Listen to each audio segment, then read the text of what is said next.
lights are out and you stumble in the dark. You kept pushing on, but then you went too far.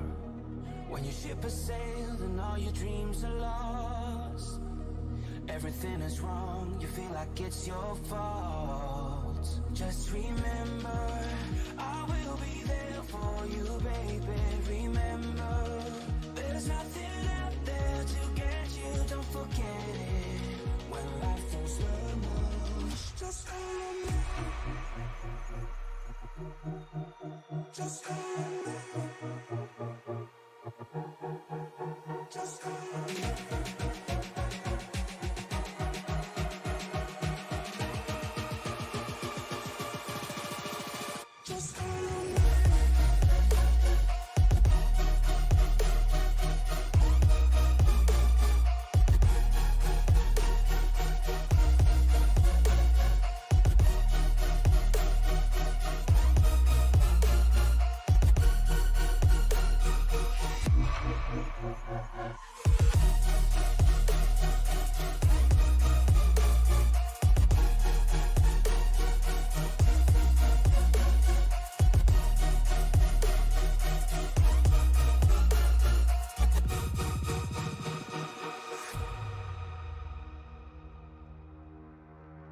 You're stronger now than you ever been.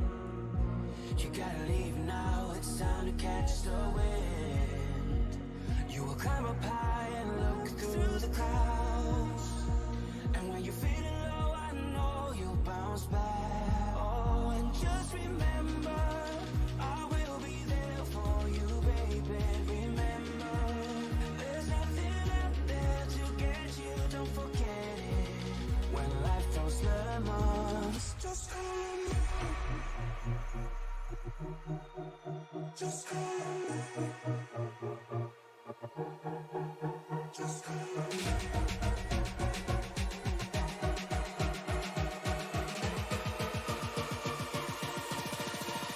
Just call on me.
We have run one hell of a season so far here in Sim Racer's Edge, and we only have one more night to decide a champion. The team championship is already well and done.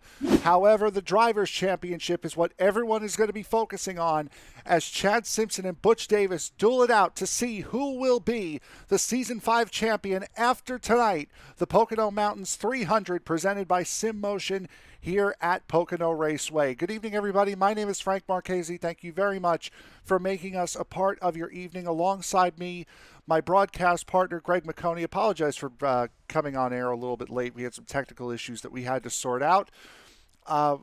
Greg, great race expected here tonight. Qualifying getting set to begin, and we'll lay it out a little bit more during the 5-minute warm-up session after this qualifying.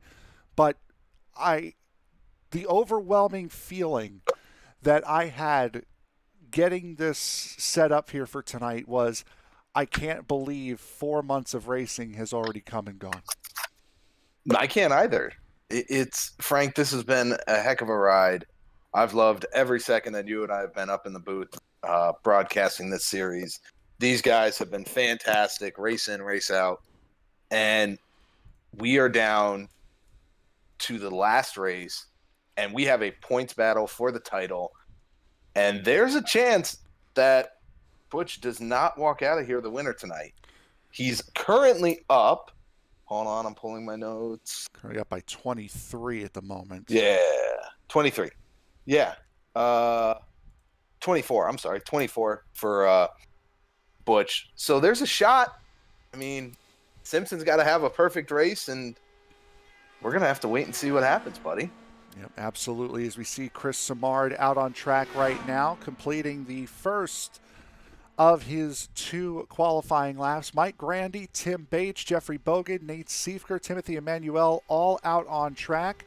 Lyle Swearingen, last week's winner, now out on track as well. Nate Siefker, Chad Simpson and Butch Davis have both gotten down to the end of pit lane, but have yet to roll it off to begin their qualifying time. As Chris Simard finished second last week at Las Vegas, sets the first time in a 41.96. Boy, that makes this big, slow, lumbering racetrack seem very, very small as Timothy Emanuel comes across at a 42.08. Mike Grandy, a 42.09. Here comes Tim Bates down to the line, and Bates will go up to P2, a 42.01, quickly beaten by Jeffrey Bogan at a 41.99. Yeah, Simard right now has made his 1 lap, and he is currently stopped on the backstretch. He has towed that car to pit lane. He is one and done with a 41.96 here. Jeffrey Bogan's halfway down the back stretch right now, coming into turn 2. Yeah, Frank, you talk about how small this track is. Well, I'm sorry, how big this track is and how small it feels. These 41 sub 42 second lap times are ridiculous, and they're only going to get faster as this race goes on, as these cars burn fuel, they sit in the draft. What a track to come to end the season here at SRE. Lyle Swearingen goes up to second at the end of his first lap. Jake Walsh, 8th quickest of the 8 drivers that have set time, and now the championship 2 are on the racetrack, both in virtually identically the same spot. There is Chad Simpson. There is Butch Davis, just a tick behind the 42 of Simpson. Again, these are the only 2 that have a chance at winning this championship here tonight. 23 points separates the 2 of them as Dan Brazington goes to the top at a 41.92 for the 29.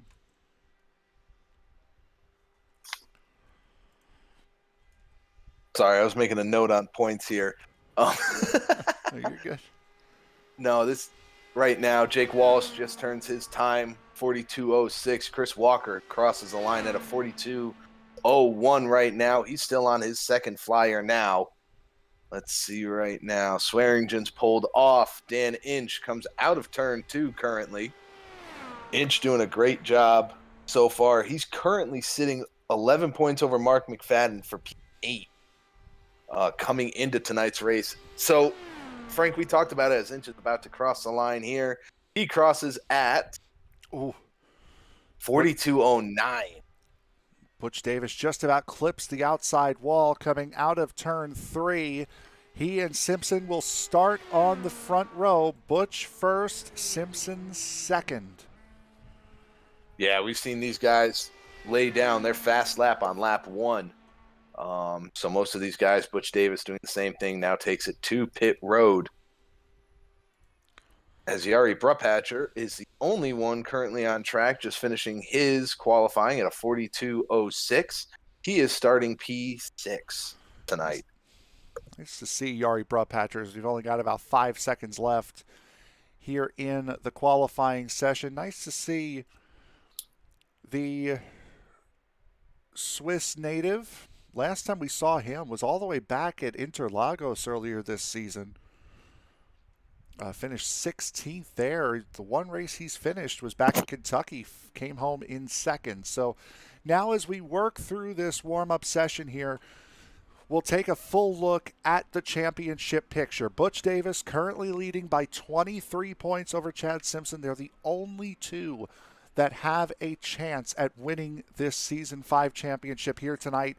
Nate Siefker, by virtue of not running last week at Las Vegas, will now be in a serious fight for the championship with Bentley Glazer, who is here tonight. Lyle Swearingen, last week's winner. Dan Brazington has had very good runs here as of late. Chris Simard finished second last week. A lot of guys, 3rd through 7th, have a very, very good chance at moving around quite a bit before the end of this race. Absolutely, Frank. And like we said,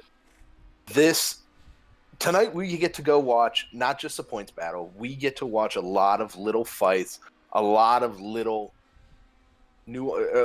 battles that are going to decide championship implications for most people. Siefker, last year's winner, does not have a shot. And there's a shot he does not finish in the top 3 here coming into tonight. If Bentley Glazer gained 6 points, well, he needs 7 points to fully pass him. But that knocks her out. I'm really looking at this battle with Mark McFadden and Dan Inch for that P7, P8 position.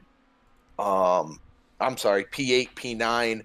And then Walsh is only 18 points behind that. So there's a chance Walsh can run his way in. But I'm Frank, I can't explain how excited I am for this one tonight. It's going to be a heartbreaker when this is over, because I've loved having every Thursday night in the booth watching these guys. This is one of the best IndyCar leagues that I've seen, and I have loved every single second that I've been up here, Frank. You know, getting to do this broadcast with you is something that I thoroughly enjoy. And when we come back next season, I'm hoping they bring me back to the booth, because, you know, I feel like I've become a part of this family. I hope they accepted me as such. But we're in for a good one, man. Well, we'll save the post-mortem for after the race as we take a look at the team's championship, which is well and truly already locked up. FBR Motorsports, with the incredible season that they have had, locking up the team championship a couple of races ago. Voodoo Racing pretty well locked where they are. OGR and Commonwealth Motorsports, only 1 point separating those two. V-Speed and SVM, VSM, there's the dyslexia kicking in right there. I was wondering when that was going to happen. They flip-flop positions in points last week. There's a very good chance that V-Speed will be able to stay ahead of VSM before the night's out. Absolutely. And man, I'm lost, Frank. It's all right. We had a lot of technical issues prior to the broadcast starting, which kind of frazzled both of us. Well, with that, I haven't been sleeping much. I got a baby that's sick, so yeah, it's fun. Absolutely. As we see Kevin O'Brien right now, who is the quickest in this warm-up session. Just 1 minute and 8 seconds left to go here in this warm-up session before we kick it off for one final time here tonight.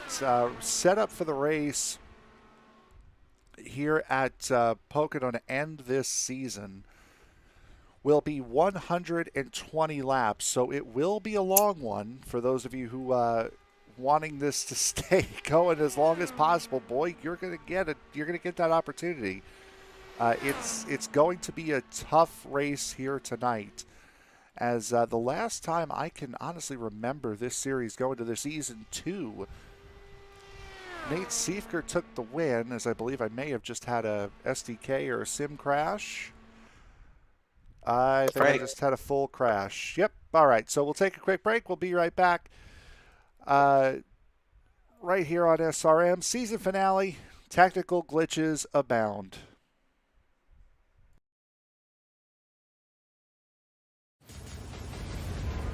Are you struggling to keep up with the top drivers?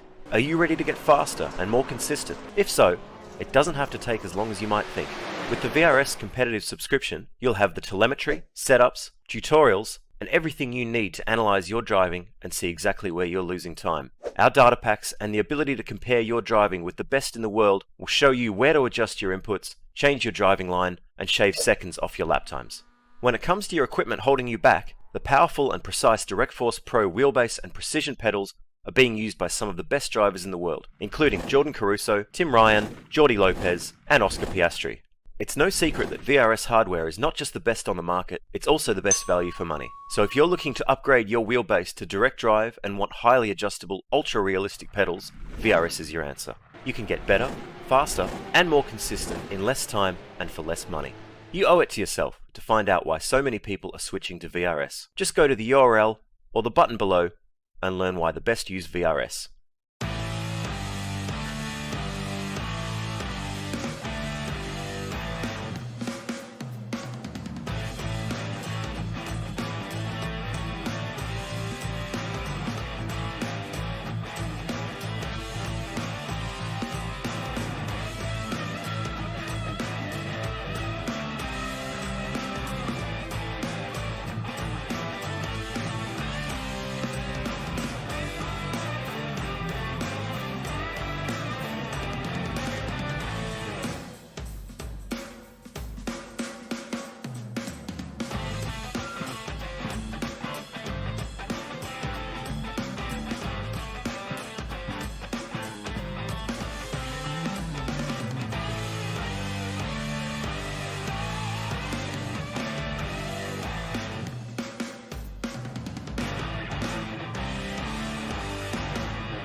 To win in sim racing, you have to know when to send it.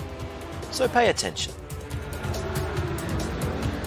This means it's time for everyone to send it. This flag means someone sent it too hard and now we all have to slow down. This means someone sent it so hard we all have to go back to the pits and wait for the track to be cleared. And we don't get to send it again until we see this flag. This flag means you haven't been sending it hard enough and now need to get out of the way. When you see this flag, it's your last chance to send it.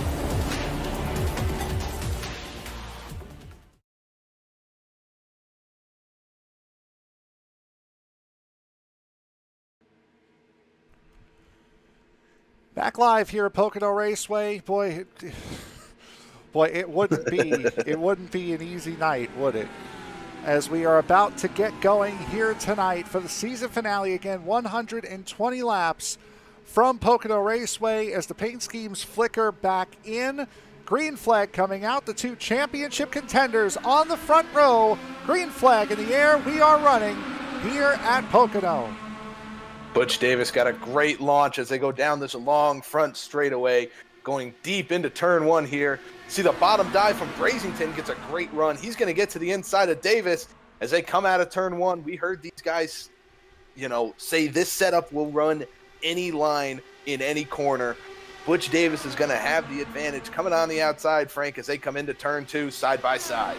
Outside line has become the preferred line around Pocono, especially down in turn one. Dan Brazington, though, boy, he has a big run looking for his first Sim Racers Edge win. Down on the bottom, he will lead the first lap here at Pocono. Not if Butch Davis has anything to say about it. He's going to come up close, but it's Brazington's lap. Yeah, Butch Davis dives back to the inside. What I've found the difficulty with turn one is on that outside line, there's a big bump about a third of the way through that corner, about a lane and a half up. And if you hit it, it just shoots your car to the outside. As Brazington gets a good run, he's going to look low going into turn two, Frank. Here they go again. FBR Motorsports showing their pace here tonight as they have all season long. 1, 2, and 3. Here at the start, they have 4 of their cars in the top 7. As Butch Davis takes the race lead away, there is last week's winner, Lyle Swearingen, falling back a little bit now. He was 6th not that long ago. He's lost position now to Chris Walker and Jeffrey Bogan going into turn 1 down to 8th. Yeah, he's kind of riding right now. The big key to remember here, this place runs a lot like Indianapolis. In fact, turn 3 is Indianapolis, right? Turn 3? Turn 2. Turn 2. Turn 2 is Indianapolis. So you got to remember, the key to running tonight's race, keep your right front tire in clean air. If you do that, it saves the grip, saves your tires. As up ahead of them, Chris Walker and Yari Brupatcher almost make contact. And Chris Walker's got to back out of it a little bit. but you got to keep this right front. That's going to be the key all night long. The cooler you keep it, Frank, the better you're going to be in the long run.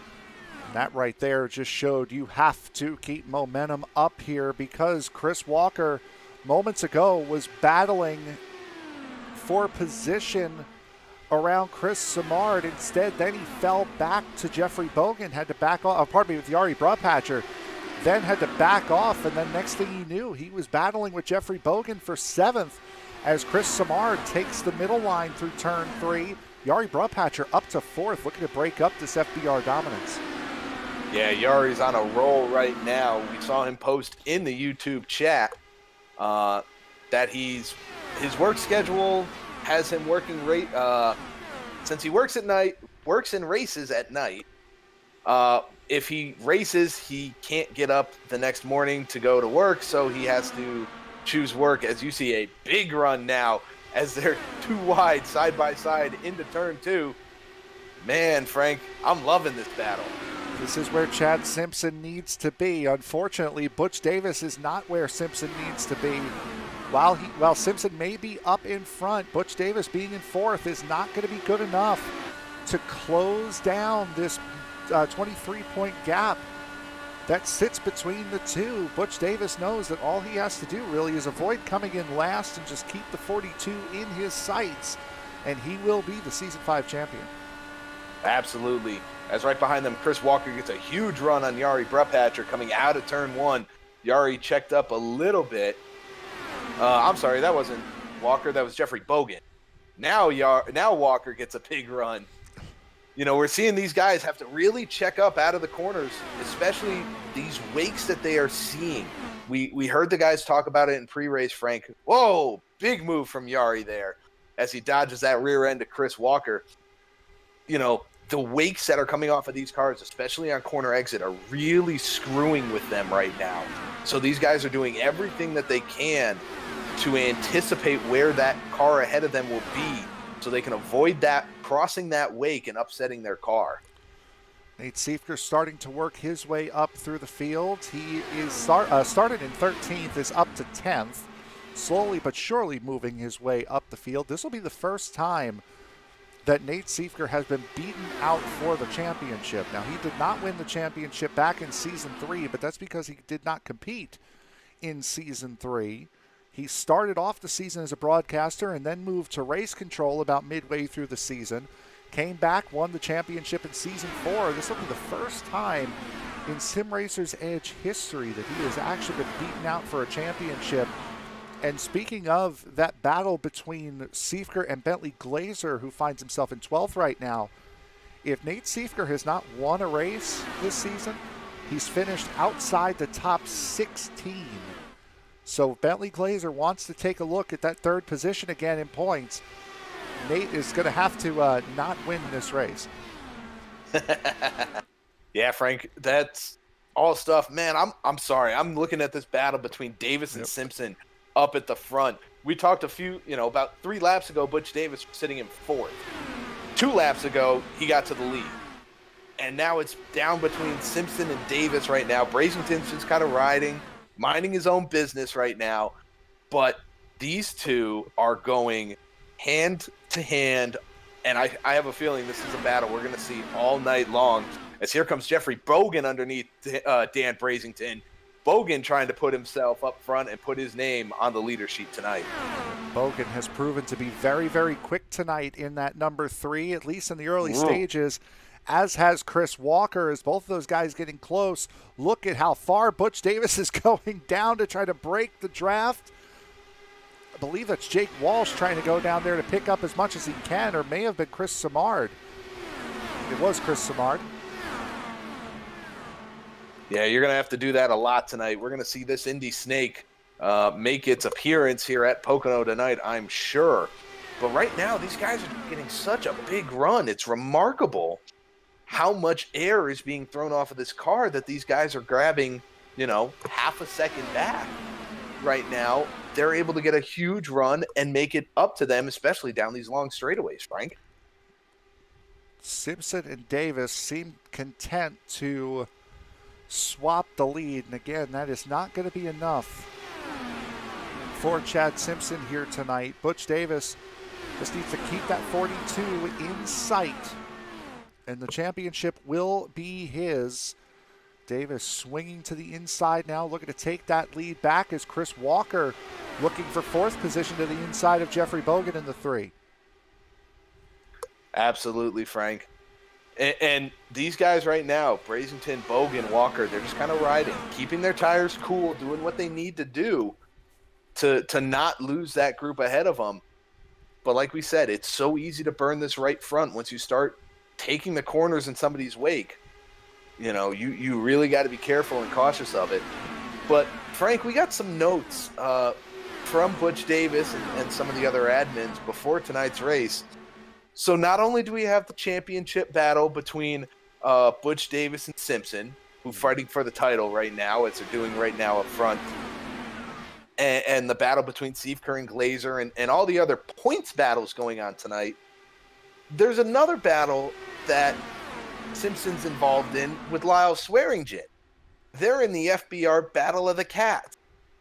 So for those that don't understand, both Simpson and Swearingen have cats that demand to be petted during the race. So think about that. Not only are you driving around this track at about 200 miles an hour, you got a cat sitting right next to your rig, right next to your face, and from what we hear, Lyle's cat can be heard meowing over Discord, meowing its head off while Lyle's racing. So, yeah. And not just that, but his teammates, while this cat is meowing at him, demanding pets, his teammates are demanding that Lyle pet the cat. So, man, and with all this, it's, you have to think of those little things. We talked all season about how on edge these cars are and how easy it is to get yourself in trouble.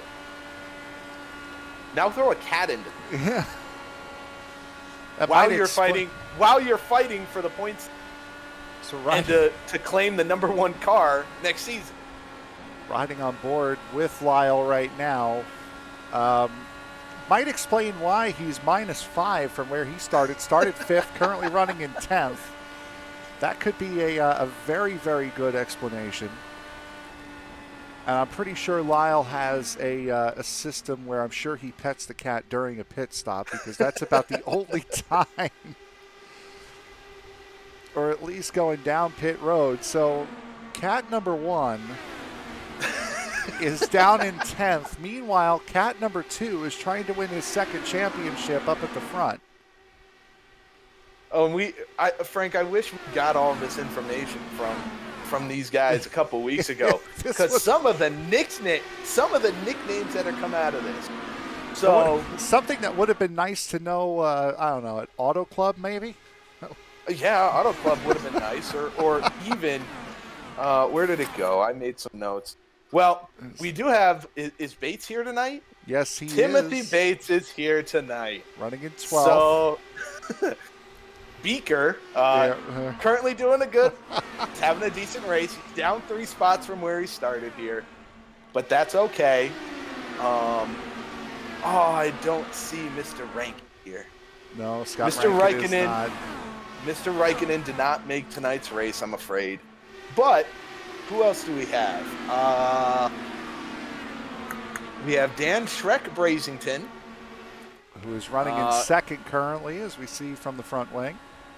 Doing a great job. He just needs to, like we said, Brazington right now is battling with the run. Just, you can see from the front wing clip here how much of a run you get down these straightaways. It's unbelievable to see how close these guys are getting.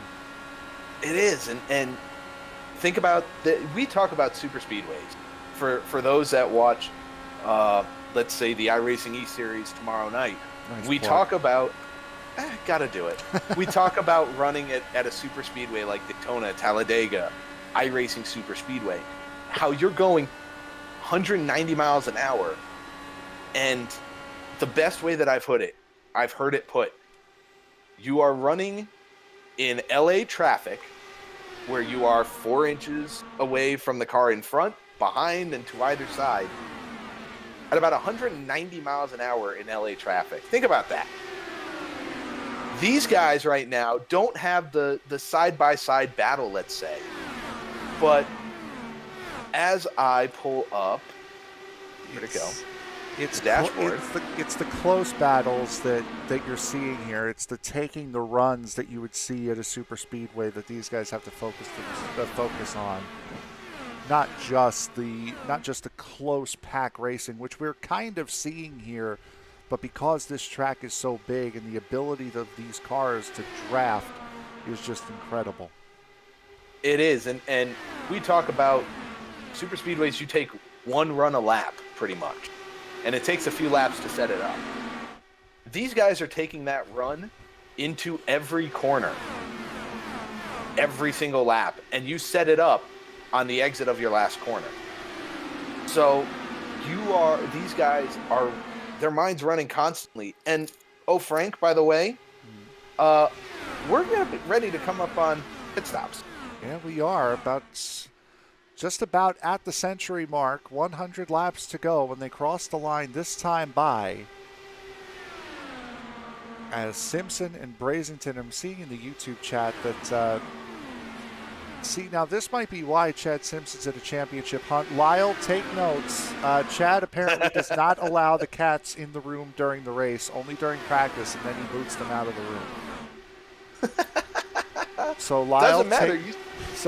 Take notes for season 6. There you go. Think about that, Lyle.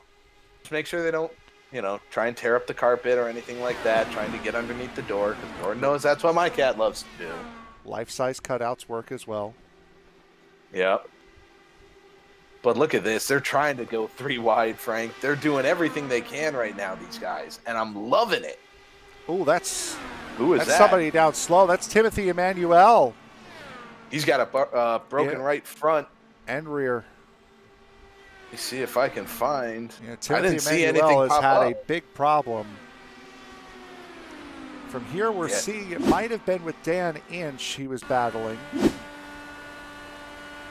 is going into turn 1. That's the 52 of Inch, and yep. Emmanuel dooring the side of the 52, and that put him into the outside wall. Kept it straight, no caution.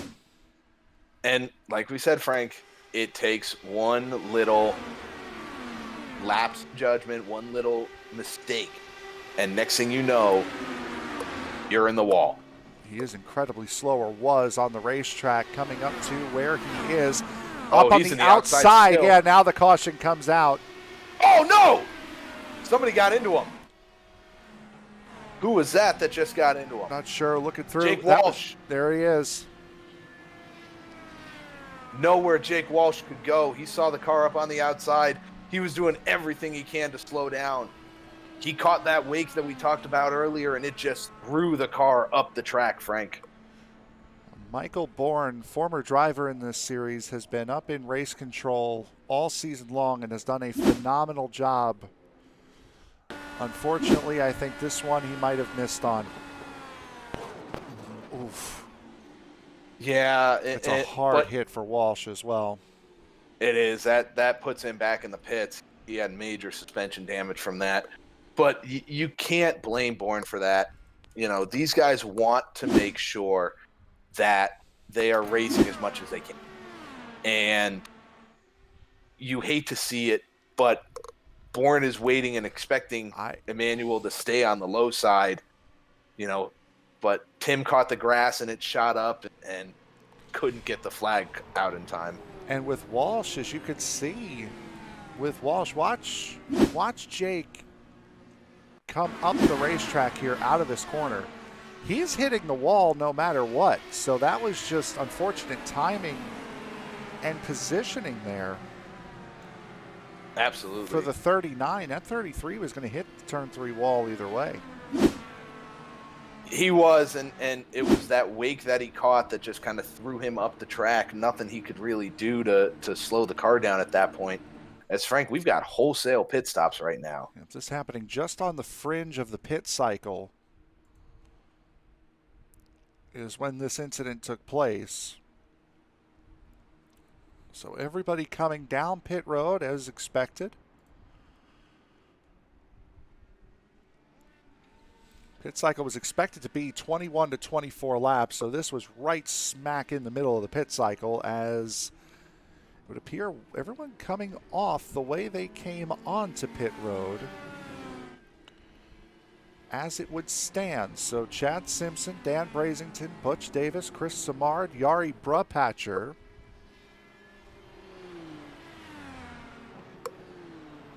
In that order, your top 5.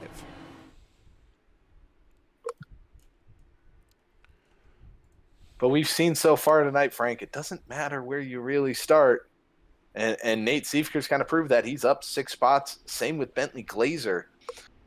You know, you're able to take some of these runs and really, you know, get yourself in a good position to make some passes here. So it doesn't matter where you start. You can make a move.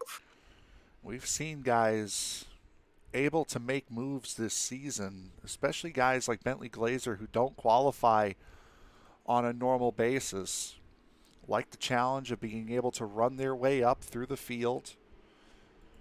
He's currently +6, same as Nate Siefker. Started 13th and 15th on the night. Did those two after not taking qualifying.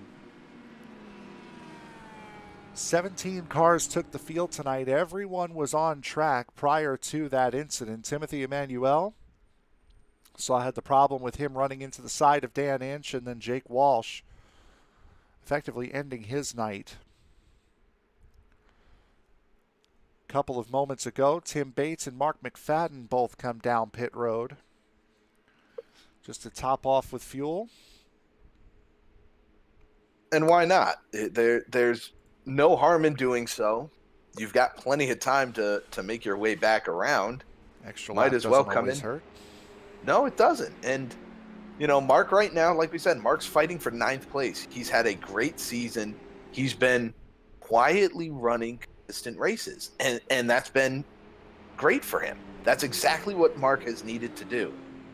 And why not try and pull a little strategy play? You're early in this race still. You've got plenty of time. If Mark can stay with the pack, save a little bit of fuel, why not? Let's take the gamble. Let's go have some fun. You're here for the season finale. And we saw Mark is 11 points behind Inch coming into tonight. Why not? Let's go have some fun. Let's go make something happen. And speaking of Mark, Frank, if you don't mind, Mr. Mark McFadden, I don't know if you know this, he is making a change to a new series coming up in a couple months. Oh, is he? Mark McFadden is joining the Thunderclap League. Oh, congratulations. That'll be fun to see next season. I am looking forward to getting out and racing Mark outside of just super speedways on Friday nights. Very good. He is going to be joining us up there, Frank, as the pace car gets ready to pull off. We digress back to what's actually happening here, as Chad Simpson's going to have the button. We've got more about the Thunderclap series coming up here. I'm sure the next caution is Simpson leads away. It has been Simpson, Brazington, and Davis all night long thus far up here at the front. And they're going to stay there. I was looking a little further back. There looked to be a little bit of issue with Kevin O'Brien, Swearingen, and Inch, and McFadden, but it looks like they got it all sorted out on the restart. As up front, Dan Brazington uses that low line going into turn 2, is able to jump ahead of Simpson. He's going to try and hold this lead on the outside going into turn 3, but Simpson says, no, I need another lap. Oh, as they almost make contact coming out of turn 3. Davis and Simard getting close to each other as well for third position. That could have been disastrous for everybody involved there, because that would have almost meant the championship right into the back pocket of the 43, whether they finish the race or not. As Simpson once again looking to the inside of Dan Brazington going into turn 2. Davis knows there's not enough time or space, decides to back off. However, Simard and Brupatcher going side by side into turn 2. Yeah, Davis thought about it. He wanted to try and make that dive, but decided better of it, like we said. Davis just needs to finish tonight. He's in a good spot, and you hate to say it, and you hate to see it happen this way, but with Emmanuel and Walsh wrecking out, that really puts Davis in a good spot as they go 3 wide into turn 1. Boy, what a move. Speaking of just needing to finish, Butch Davis goes 3 wide into turn 1, takes the race lead. Yeah, he doesn't care about just finishing, Frank. He wants to win this. As right now, Brazington back up using that low line in turn 2. Does a great job. He's got to hold off Davis as Davis dives down to the inside. They go 2 wide into turn 3, and that bottom line just seems to really be working well on the entry into 3. But Brazington gets such a run coming out of that corner down this long straightaway. He's able to take it going back into turn 1. For Dan Brazington, guy who has been here since day 1, admin in this series, is the 29. Still looking for his first win. Could it come tonight? At the track where in Season 2 he led his first lap in the series. He completed the most laps in Season 1, never led a lap. And it was under caution, I want to say around this time. Back for the opening round in Season 2, Brazington led a lap. Boys in the graphics department had some fun with it. Brazington has informed me that he has kept that screenshot as a memento of that moment. Boy, what a memento it would be for a first win. Absolutely, and he's going out there and he's going to put his foot in contention here tonight. If he can, Brazington, we've seen him run well all season long. He just has moments where it may be outside of his doing, but something gets to him at some point in the race, and he has a lapse in judgment and either loses a ton of spots, having to check up out of a corner, having to dodge another car, or getting caught in somebody else's wreck. But if Brazington can continue to do what he's doing right now, he's in a great spot.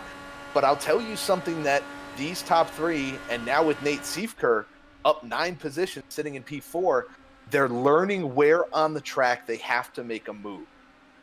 I've noticed it right now, and I know these guys have as well.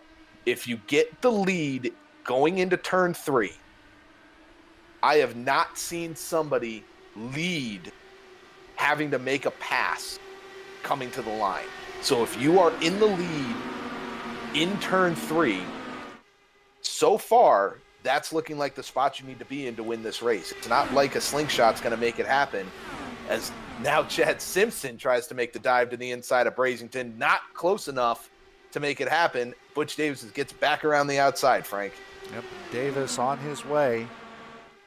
Looking for that race lead again, trying to take the win.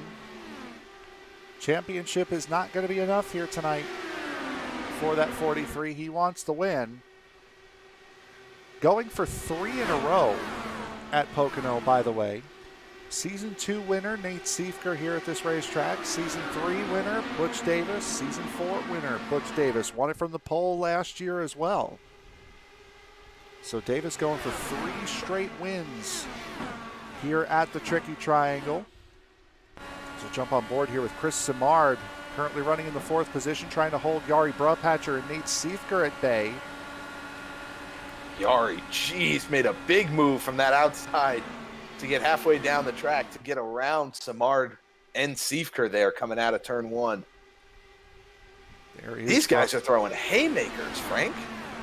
They are, and it's quite interesting because we've seen, except for maybe a brief moment, it has been FBR Motorsports 1, 2, and 3. Everyone else battling for 4th.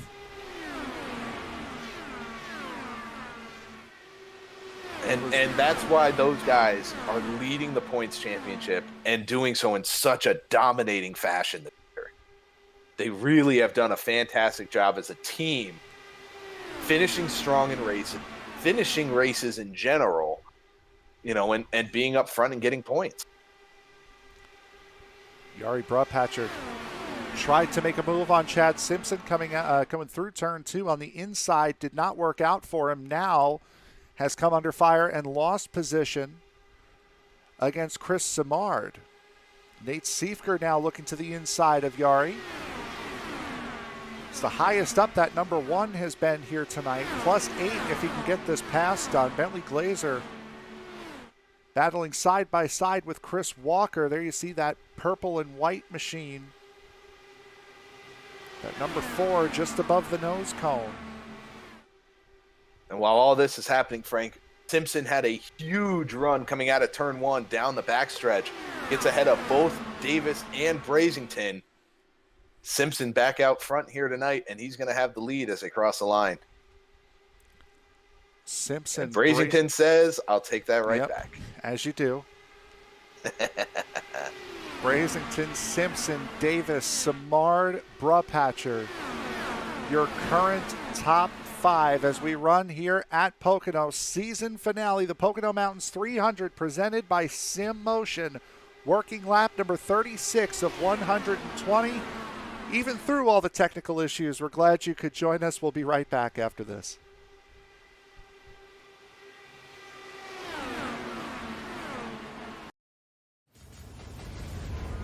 Are you struggling to keep up with the top drivers? Are you ready to get faster and more consistent? If so, it doesn't have to take as long as you might think. With the VRS competitive subscription, you'll have the telemetry, setups, tutorials, and everything you need to analyze your driving and see exactly where you're losing time. Our data packs and the ability to compare your driving with the best in the world will show you where to adjust your inputs, change your driving line, and shave seconds off your lap times. When it comes to your equipment holding you back, the powerful and precise Direct Force Pro wheelbase and precision pedals are being used by some of the best drivers in the world, including Jordan Caruso, Tim Ryan, Jordi Lopez, and Oscar Piastri.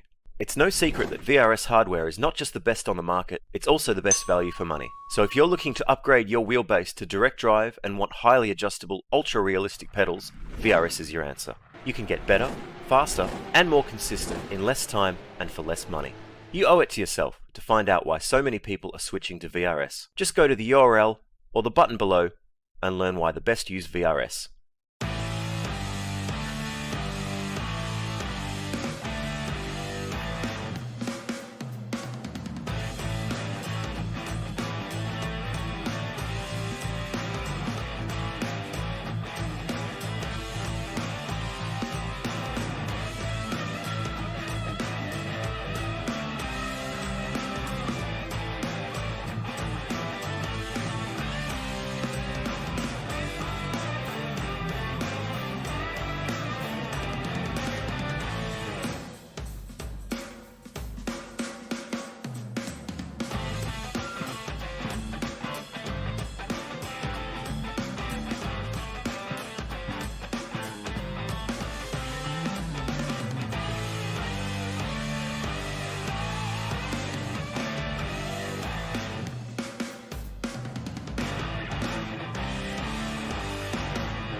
To win in sim racing, you have to know when to send it.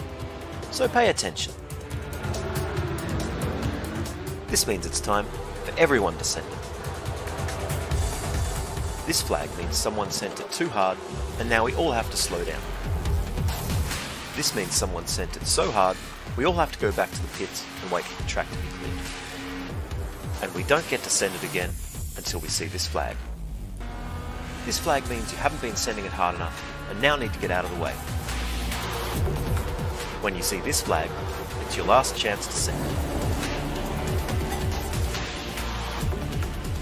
And when you see this flag, if you sent it the best, you get to do this.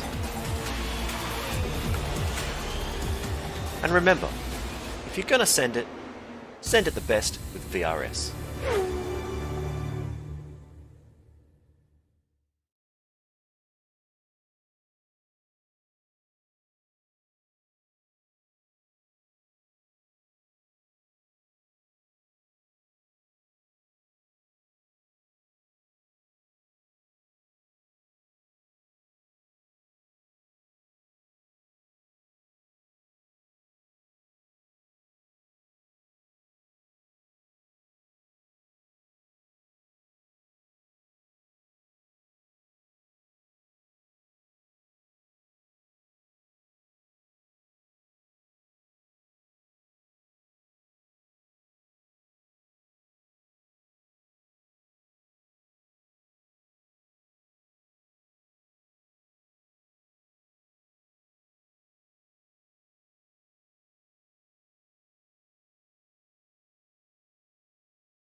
Back live here on Sim Racing Media for Sim Racers Edge Season 5 finale, the Pocono Mountains 300, presented by Sim Motion here at Pocono Raceway. And, well, remember how I said that it's been FBR Motorsports 1, 2, and 3 this entire race?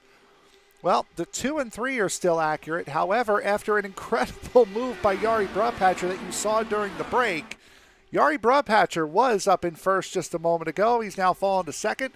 Chad Simpson, who needs to win this race and hope Butch Davis DNFs fairly soon if he wants to win his second championship, has fallen back to fifth.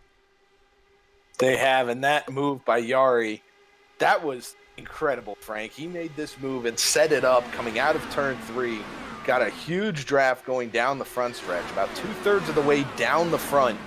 He dips out, gets ahead of both Davis and Brazington, who were racing side by side at the time, and Jari drove that car into turn 1, made it stick, and came out up front as Brazington makes his way back up front again. This is him breaking through the lap before. He jumps up into third here. Brazington and Simpson just in front of him. Davis just had a big moment coming out of turn 3. I'm trying to see if he went back and caught the wall. Go ahead. Now here comes the move onto the front straightaway from turn 3, getting that big draft. Brazington and Simpson side by side. Not for much longer. 89 to P1. Butch Davis did not catch the wall, but that rear end really snapped out from underneath him as he came out of turn 3 there a lap ago. Coming through again now, seems to be a little bit more under control. However, the middle of this field looking a little less under control, as there is Bentley Glazer running in 8th position, just 2 positions behind Nate Siefker, but that is not going to be enough for him to retake that 3rd position in points that he has held on to virtually the entire season. It was only a couple of weeks ago where Siefker took over that 3rd position in points from Bentley. By virtue of Siefker not being here last week at Las Vegas, it made that gap a lot closer. But we know Bentley Glazer may not be a guy who's going to run too hard during the middle of a race, but he will be there to finish as he takes both Jeffrey Bogan and Nate Siefker in turn 3. Yeah, problem is he's going to be stuck on the low side. He's got to get up in line. As who was that? Jeffrey Bogan had to make a huge evasive move. Bogan had a huge run. He wasn't just going to stomp on the brakes. Decided to take the run. Simpson and Davis, the 2 championship hopefuls. Davis up to 4th, Simpson down to 5th. Siefker now looking to throw his nose in there as Jari Brupatcher still leads from Dan Brazington. Chris Simard now looking for 2nd position as Brazington enters pit road. The pit cycle has begun. 24 laps on the dot from when they retook that green flag. Does Brazington come in? We saw him out front as the fuel pig, so I'm not all too surprised he's the first one onto pit road, Frank.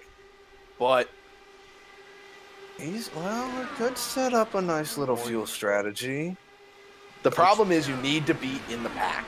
When you come solo like this, it puts you at a disadvantage if you don't come out around other cars, because you lose so much time and so much speed from the power that draft has, as we see these guys now coming out of turn 3 and Jari Brupatcher takes it down pit road. There is Jari Brupatcher in the 89, surrendering 2nd position. Mark McFadden diving to pit road as well, if you saw in the background. Highlighter green, very easy to see. I mentioned before, Mark McFadden's going to be running on Wednesday nights with Thunderclap. He's got another very noticeable car, and I like it. It's simple, it's clean. He sent me a screenshot of it, but you'll find Mark McFadden out there. Does it look like? Who is Simple, that? clean, and green. May have been Chris Walker, I think you were It seeing. was might Walker. Have hit the wall coming out of turn 2.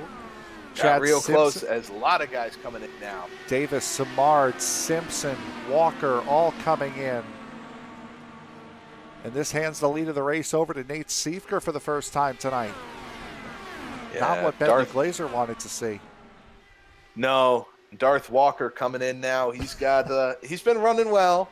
So another nickname that we learned about today, Chris Darth Walker, apparently continues to breathe heavily on an open mic while racing. I can't. So since he has been given the nickname, I can't say I don't do the same thing. I do. Oh, we all do, just not on an open mic. I know. Well, thanks. Siefker, Bogan, Bates, Swearingen all in. This gives the lead to Glazer now. That's exactly what Bentley wanted to see. The only thing that he's got to keep in mind now is it's him and Mike Grandy. They don't have the same amount of power that the field behind does, but even still, going back and looking at Butch Davis in 9th, him and Simard are the only ones hooked up. Chad Simpson is just under a second behind, so he's barely getting a whiff of that draft off of Chris Simard. As now coming out of pit road is Siefker, Bogan, Bates, Swearingen, Inch, and O'Brien making their way all off of pit road. Bentley Glazer down pit road after getting even with the lap lead. Bonus point with the number 1 of Nate Siefker. Mike Grandy coming out, and you can see it's looking like the long game is going to be the one you want to see. As Davis gets around Nate Siefker, Chris Simard doing the same, but Siefker is going to go from about 7th when this pit stop cycle started up to now 3rd. Yeah, his big advantage was that he came in, just like Davis did. He came in with a bunch of cars, but Siefker came in as the leader of that group, so he was really able to dive onto pit road extremely hard as Mike Grandy. That's a pig wiggle. Yep. He is now on pit road, which will hand the lead back to Chris Simard or Butch Davis, whoever decides they want to take it. Whoever gets to the corner first. Pretty much. As Butch Davis is the one that gets to the corner first. Chris Simard. Simard and Davis had a very healthy battle last week at Las Vegas. Ended up with Simard finishing in the 2nd position. Now, we spoke about the long game being the one that you want to watch for. Dan Brazington was the first driver to come down pit road. Brazington goes from 3rd at the start of the pit cycle now to 10th. And that's all a fact of not having the same amount of draft. Coming in solo, you don't have anybody on your outlap that you're able to tag onto to pick your speed up and kind of work with them, like a lot of the other guys did when they came in packs of 4 or 5 guys. When Brazington came in solo, that's the disadvantage that he faced. Riding on board with Chad Simpson, looking back at Yari Brubhatcher, who was battling Chris Walker a moment ago. Walker just about catching the wall coming out of turn 3. There's Tim Bates just behind Walker on that inside lane. As Bates starting to work his way back forward. Bates started in 9th. He's gotten as high as about 6th. He's running in 8th currently. Going back and taking a look through the history of this series, we spoke about Dan Brazington never having won a race. No one won the more. Chris Walker catching the wall coming out of turn 3.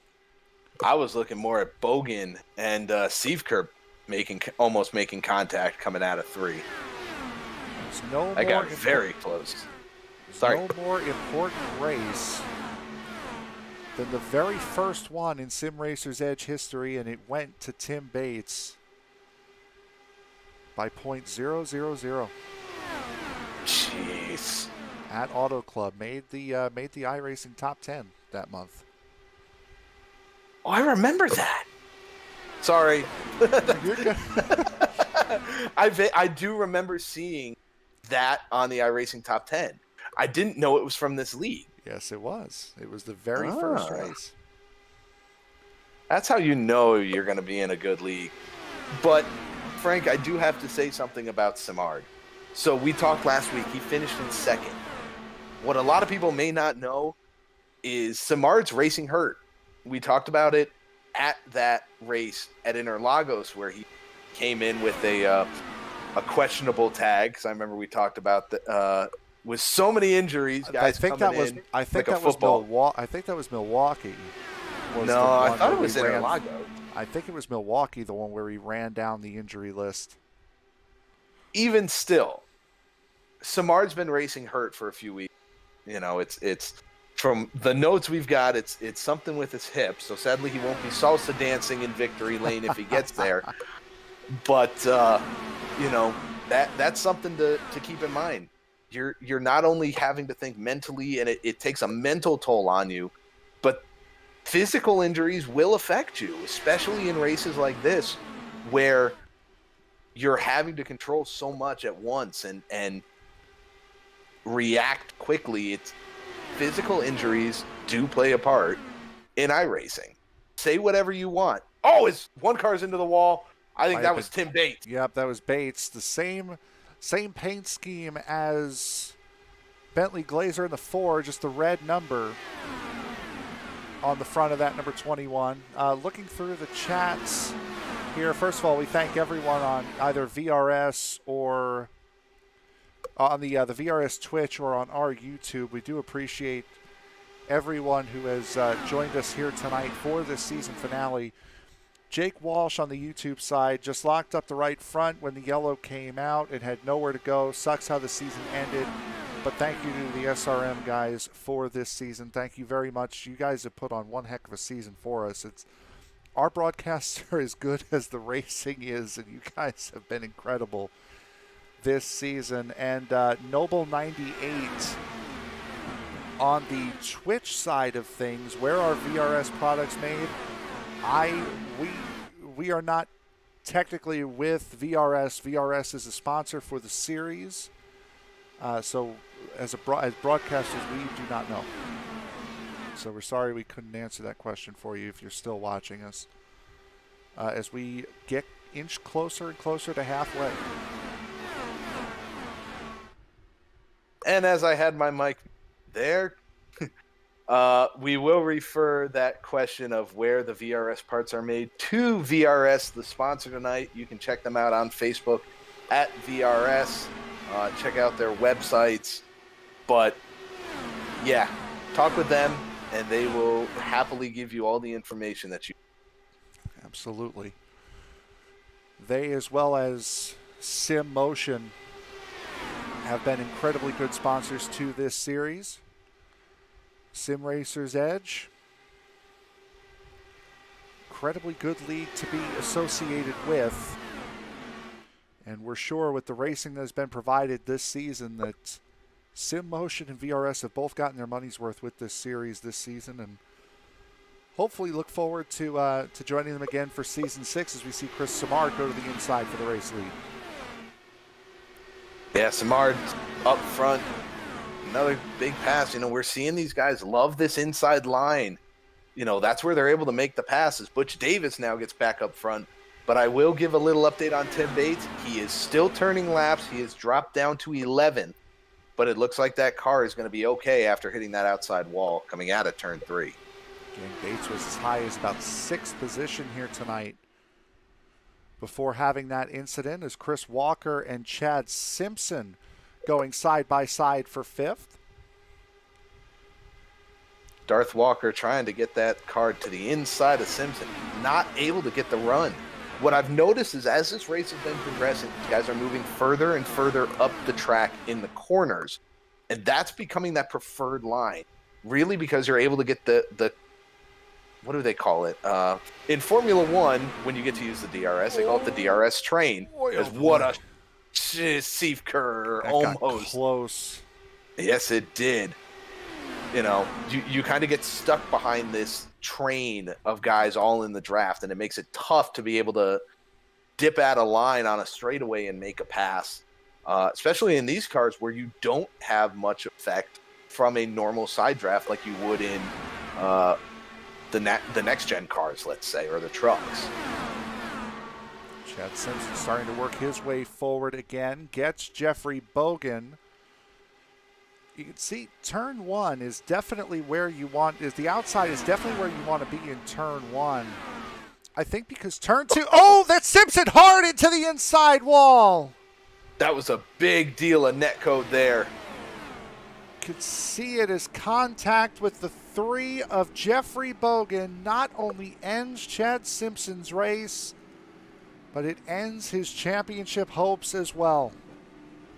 Yeah, that's gonna be a good chunk of damage that Simpson's gonna have to get fixed. Yeah, it's done. That was pure netcode as Simpson has pulled it off and towed it. Oh, you hate to see that happen. Just past halfway. Watch the contact here, but wow. It was a bad bout of netcode, Frank. That it was really bad. And you hate to see it happen like that. That was with Walker. And there was still a good car width or two, half a car width at least between them.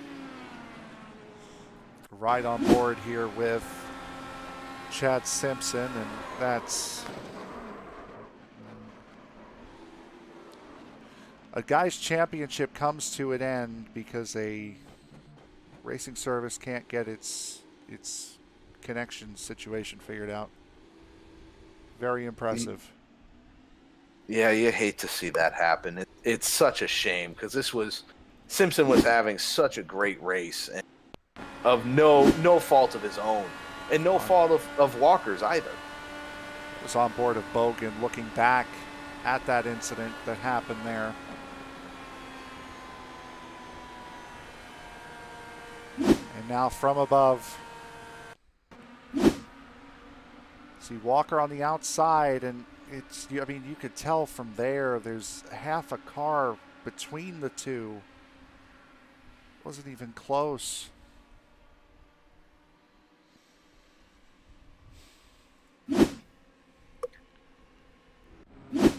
And unfortunately, pit cycle has begun once again. These guys were not down pit road all that long ago, but still about half the fuel stint has gone by. As we are going to defer to the driver of the 42, Chad. From your perspective, what happened out there, bud? I saw Walker make a left on the straightaway coming off 2, and he came down a lane into my right front and just turned me into the wall. They said it was netcode, and we didn't touch on the broadcast or in the server, so, it is what it is. But, that's the championship for Butch, which we knew was coming anyway. So, honestly, not really bummed about it. It would have been fun to be at least racing at the end, but it is what it is. A 23-point gap was what you had coming into this race, and while it may have been very difficult, it wasn't impossible. How did you think the race was going here tonight? Well, once Timothy and Jake dropped, I think Butch has enough points that had he crashed, I would have needed every single bonus point that I could have gotten to tie, maybe. And I had the tiebreaker. So, it was a tall task to begin with. But, we knew what was going to be happening here. Looks like they got one to green. Yeah. So I'll wrap it up. But congratulations to Butch. The guy almost dies on a motorcycle. He comes back to sim racing, struggles when he gets started. I show up and I kind of push him, and he gets better and better and better each week.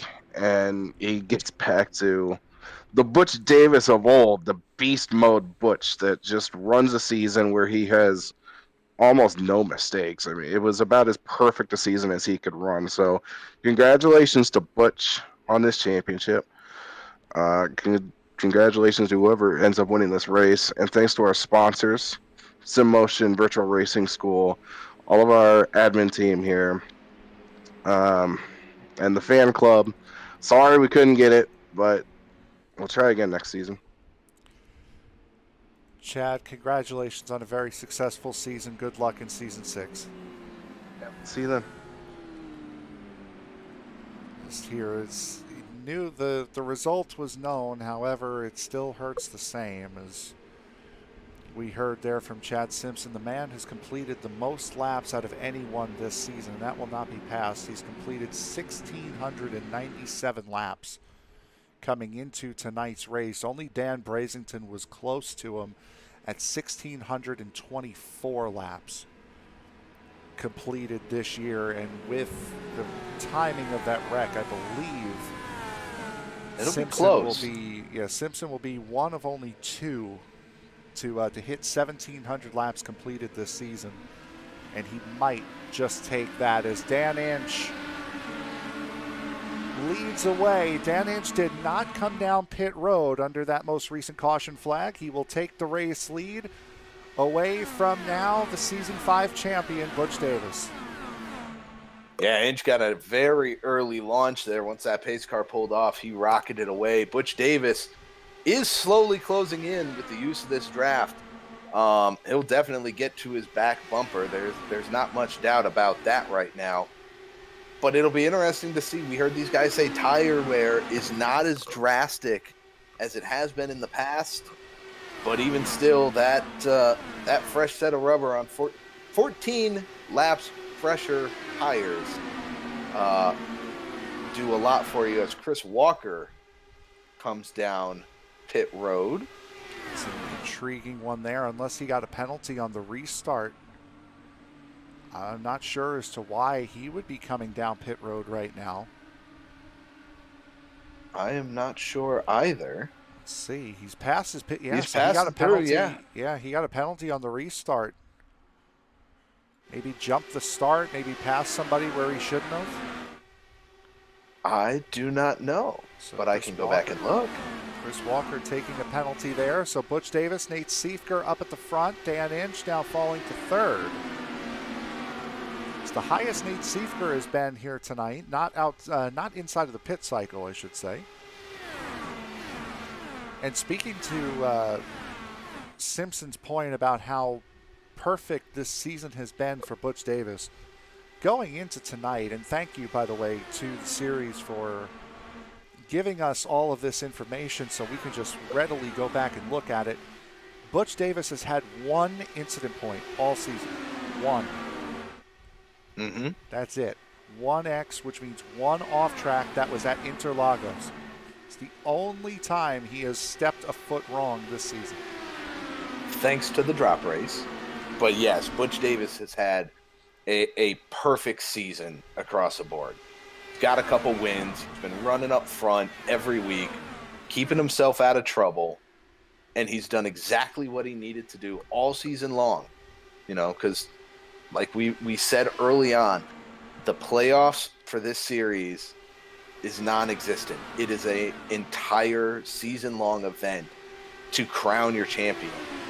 And Butch Davis has done everything he's needed to do to not put a foot out of line, and he is going to come home as a 2022 season champion. Look through, just got a, if you guys just heard a ping, that was me getting a message from our race control. Car 23, Chris Walker hit the incident limit, which is why he came down pit road there. That'll do it.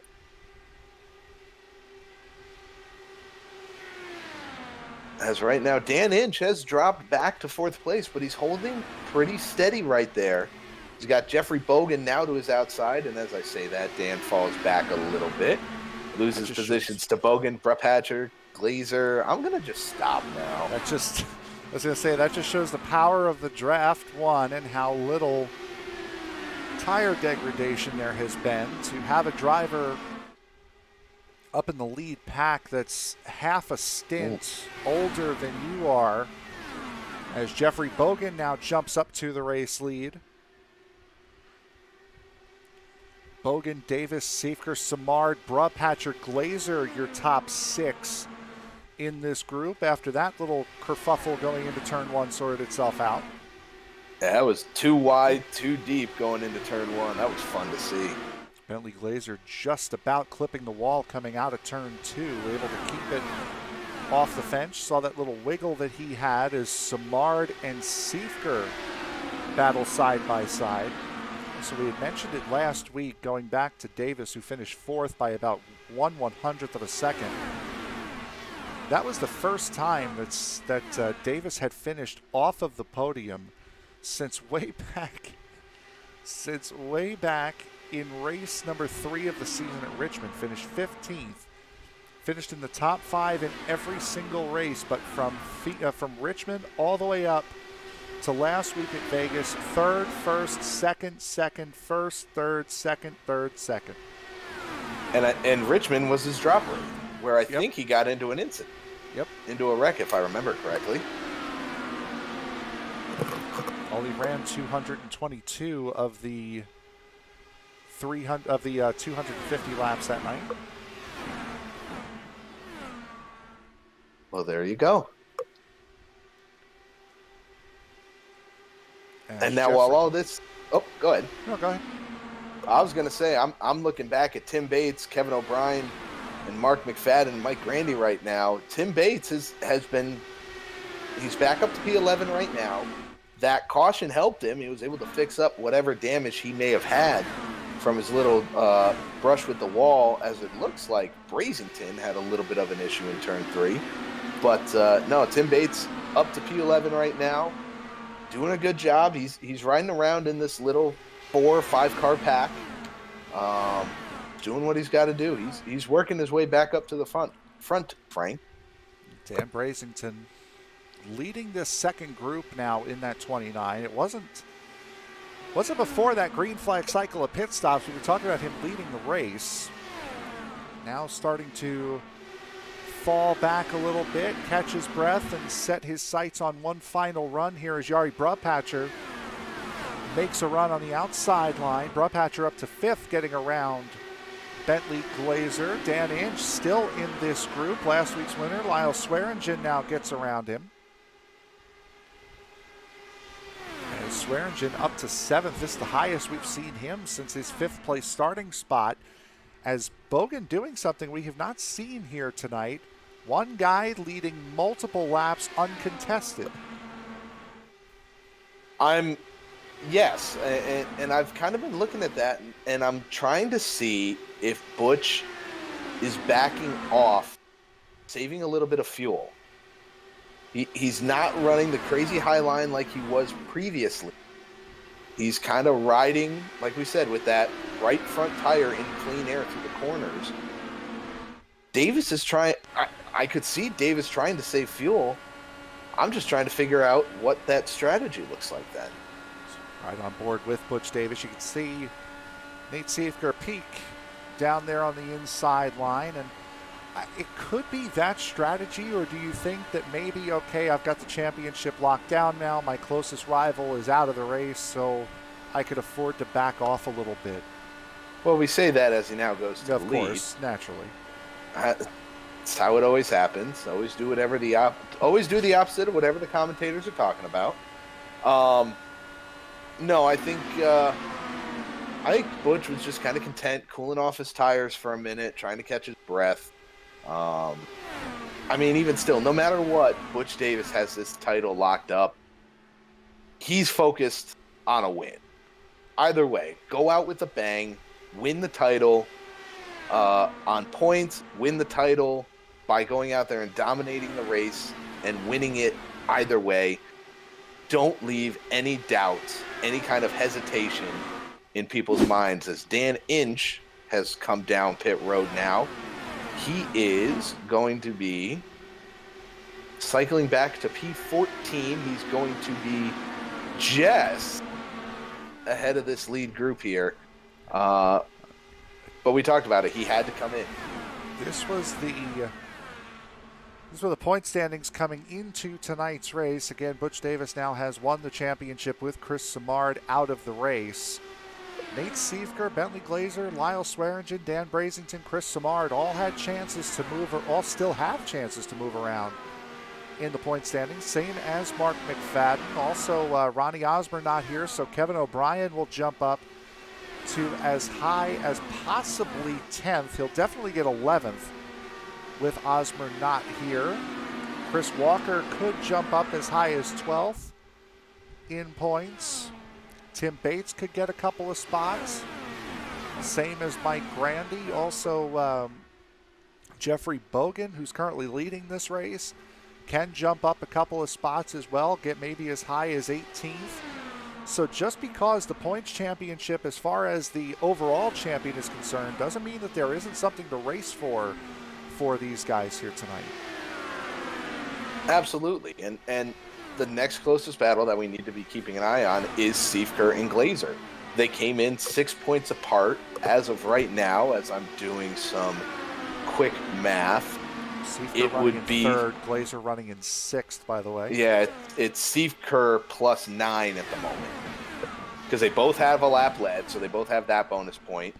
Neither of them have the fastest lap of the race, so neither of them have that bonus point. They each have 0 incident. Just to break 9. it down, just to break it down for you, third position will take home 30 base points, not including bonus points. Sixth position right now takes home 25 base points, not including bonus points. So it'd be more, I think it'd be closer to 13 maybe. Would probably be 12 or 13, right in that range. The extra math. My goodness. Who was that? Bogan was real, not Bogan. Brupatcher was really pushing up off of that corner, almost went right into the side pod of the one of Nate Siefker. Well, these guys right now are about 6 to 7 laps away from coming in and making their next round of pit stops. And you're really starting to see the rear end of this car get a little bit swirly on these guys. These guys are having to fight this car, and as we are inching closer and closer to the pit cycle, what could be the final pit cycle of the race, we are getting closer and closer to our final break of the race, so we will take it right here. Butch Davis, Jeffrey Bogan battling for first position here. Championship has been decided here at the Pocono Mountains 300, presented by Sim Motion at Pocono Raceway. Just under 40 laps to go in Season 5. We'll bring them to you right after this.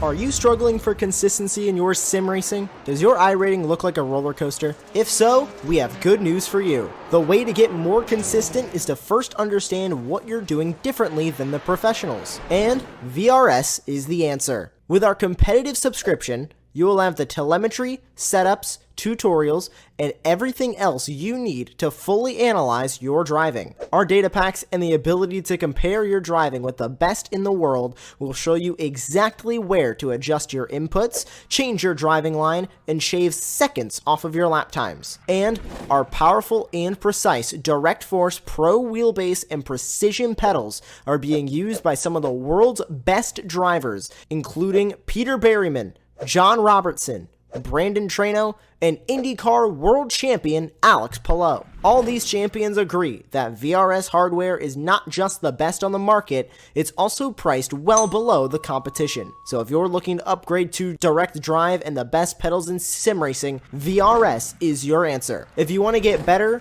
get faster, and make it happen sooner rather than later, you owe it to yourself to find out why so many people are switching to VRS. You'll be so glad that you did. Visit www.virtualracingschool.com and learn why the best use VRS.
Are you new to sim racing, or maybe a veteran struggling to reach the next level? Have you ever wondered how the aliens reach impressive lap times that seem impossible to achieve? If so, you're not alone. Most drivers reach a certain level and get stuck.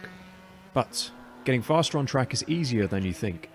VRS coaches are some of the best sim racers in the world and offer one-on-one driver skills training at affordable rates to help new drivers learn the basics and help experienced drivers break through to the next level.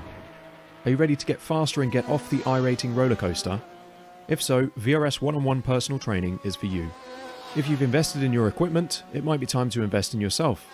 Just go to virtualracingschool.com and sign up for a 30, 60 or 90-minute session with one of our world-class coaches, and you'll learn exactly what to do for faster lap times and more podiums.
Pit cycle has begun here at Pocono Raceway. The Pocono Mountains 300 presented by Sim Motion. Dan Brazenton, Lyle Swearingen, Kevin O'Brien currently down pit road. Butch Davis, Yari Brubhatcher, Jeffrey Bogan have already come down pit road. Butch Davis came down with Yari Brubhatcher. Has actually left Yari to the tune of about a second and a half. Boy, Jeffrey Bogan just about clipping the wall coming out of turn 3. Nate Siefker coming into pit road now with Chris Simard. Tim Bates there as well, coming down pit road. Mike Grandy doing the same. That leaves Bentley Glazer as the last driver out on the racetrack, yet to come in and make a pit stop. Butch Davis at the moment will have the race lead coming out of the pit cycle. However, he is alone on the racetrack right now, running in 6th. Yeah, he's all alone right now. It'll be interesting to see where Simard, Siefker, Bates, and Grandy. They're all rolling now. They are, but Butch is going to get ahead of them, and he's going to have a good head of steam on all of those guys. So Butch Davis, if he can get ahead of Siefker by over a second, which he's going to do easily, that's going to be good news for Butch Davis. I don't know. We've seen these guys have a huge draft close to one another, but I don't know how far back they're actually able to see or to start sniffing the draft of the car in front of them. Kitten Sparkles, I believe that's, I apologize if I'm pronouncing your name wrong. This has been a very good race, and if you want to take a look back and see how this series has performed this season overall, take a look at the Sim Racing Media YouTube channel. All of the races, not just from this season, but seasons 3, 2, and 1 are all documented on our YouTube channel. Head on over, give us a look, give us a follow, and you will be ready to go once season 6 begins for this series. As Butch Davis currently leads by 1.1 seconds over Nate Siefker. That's the largest lead that anyone has held tonight outside of the pit window. Absolutely, and you're seeing that Indy snake start to form. These guys with Bogan and Brubhatcher know that if they start to get side by side with Siefker, they're going to lose time to Butch. Now they're closing in steadily just because of the effects of the draft. And Siefker now should be sniffing the draft off of Butch Davis. Ooh. Just riding on board there.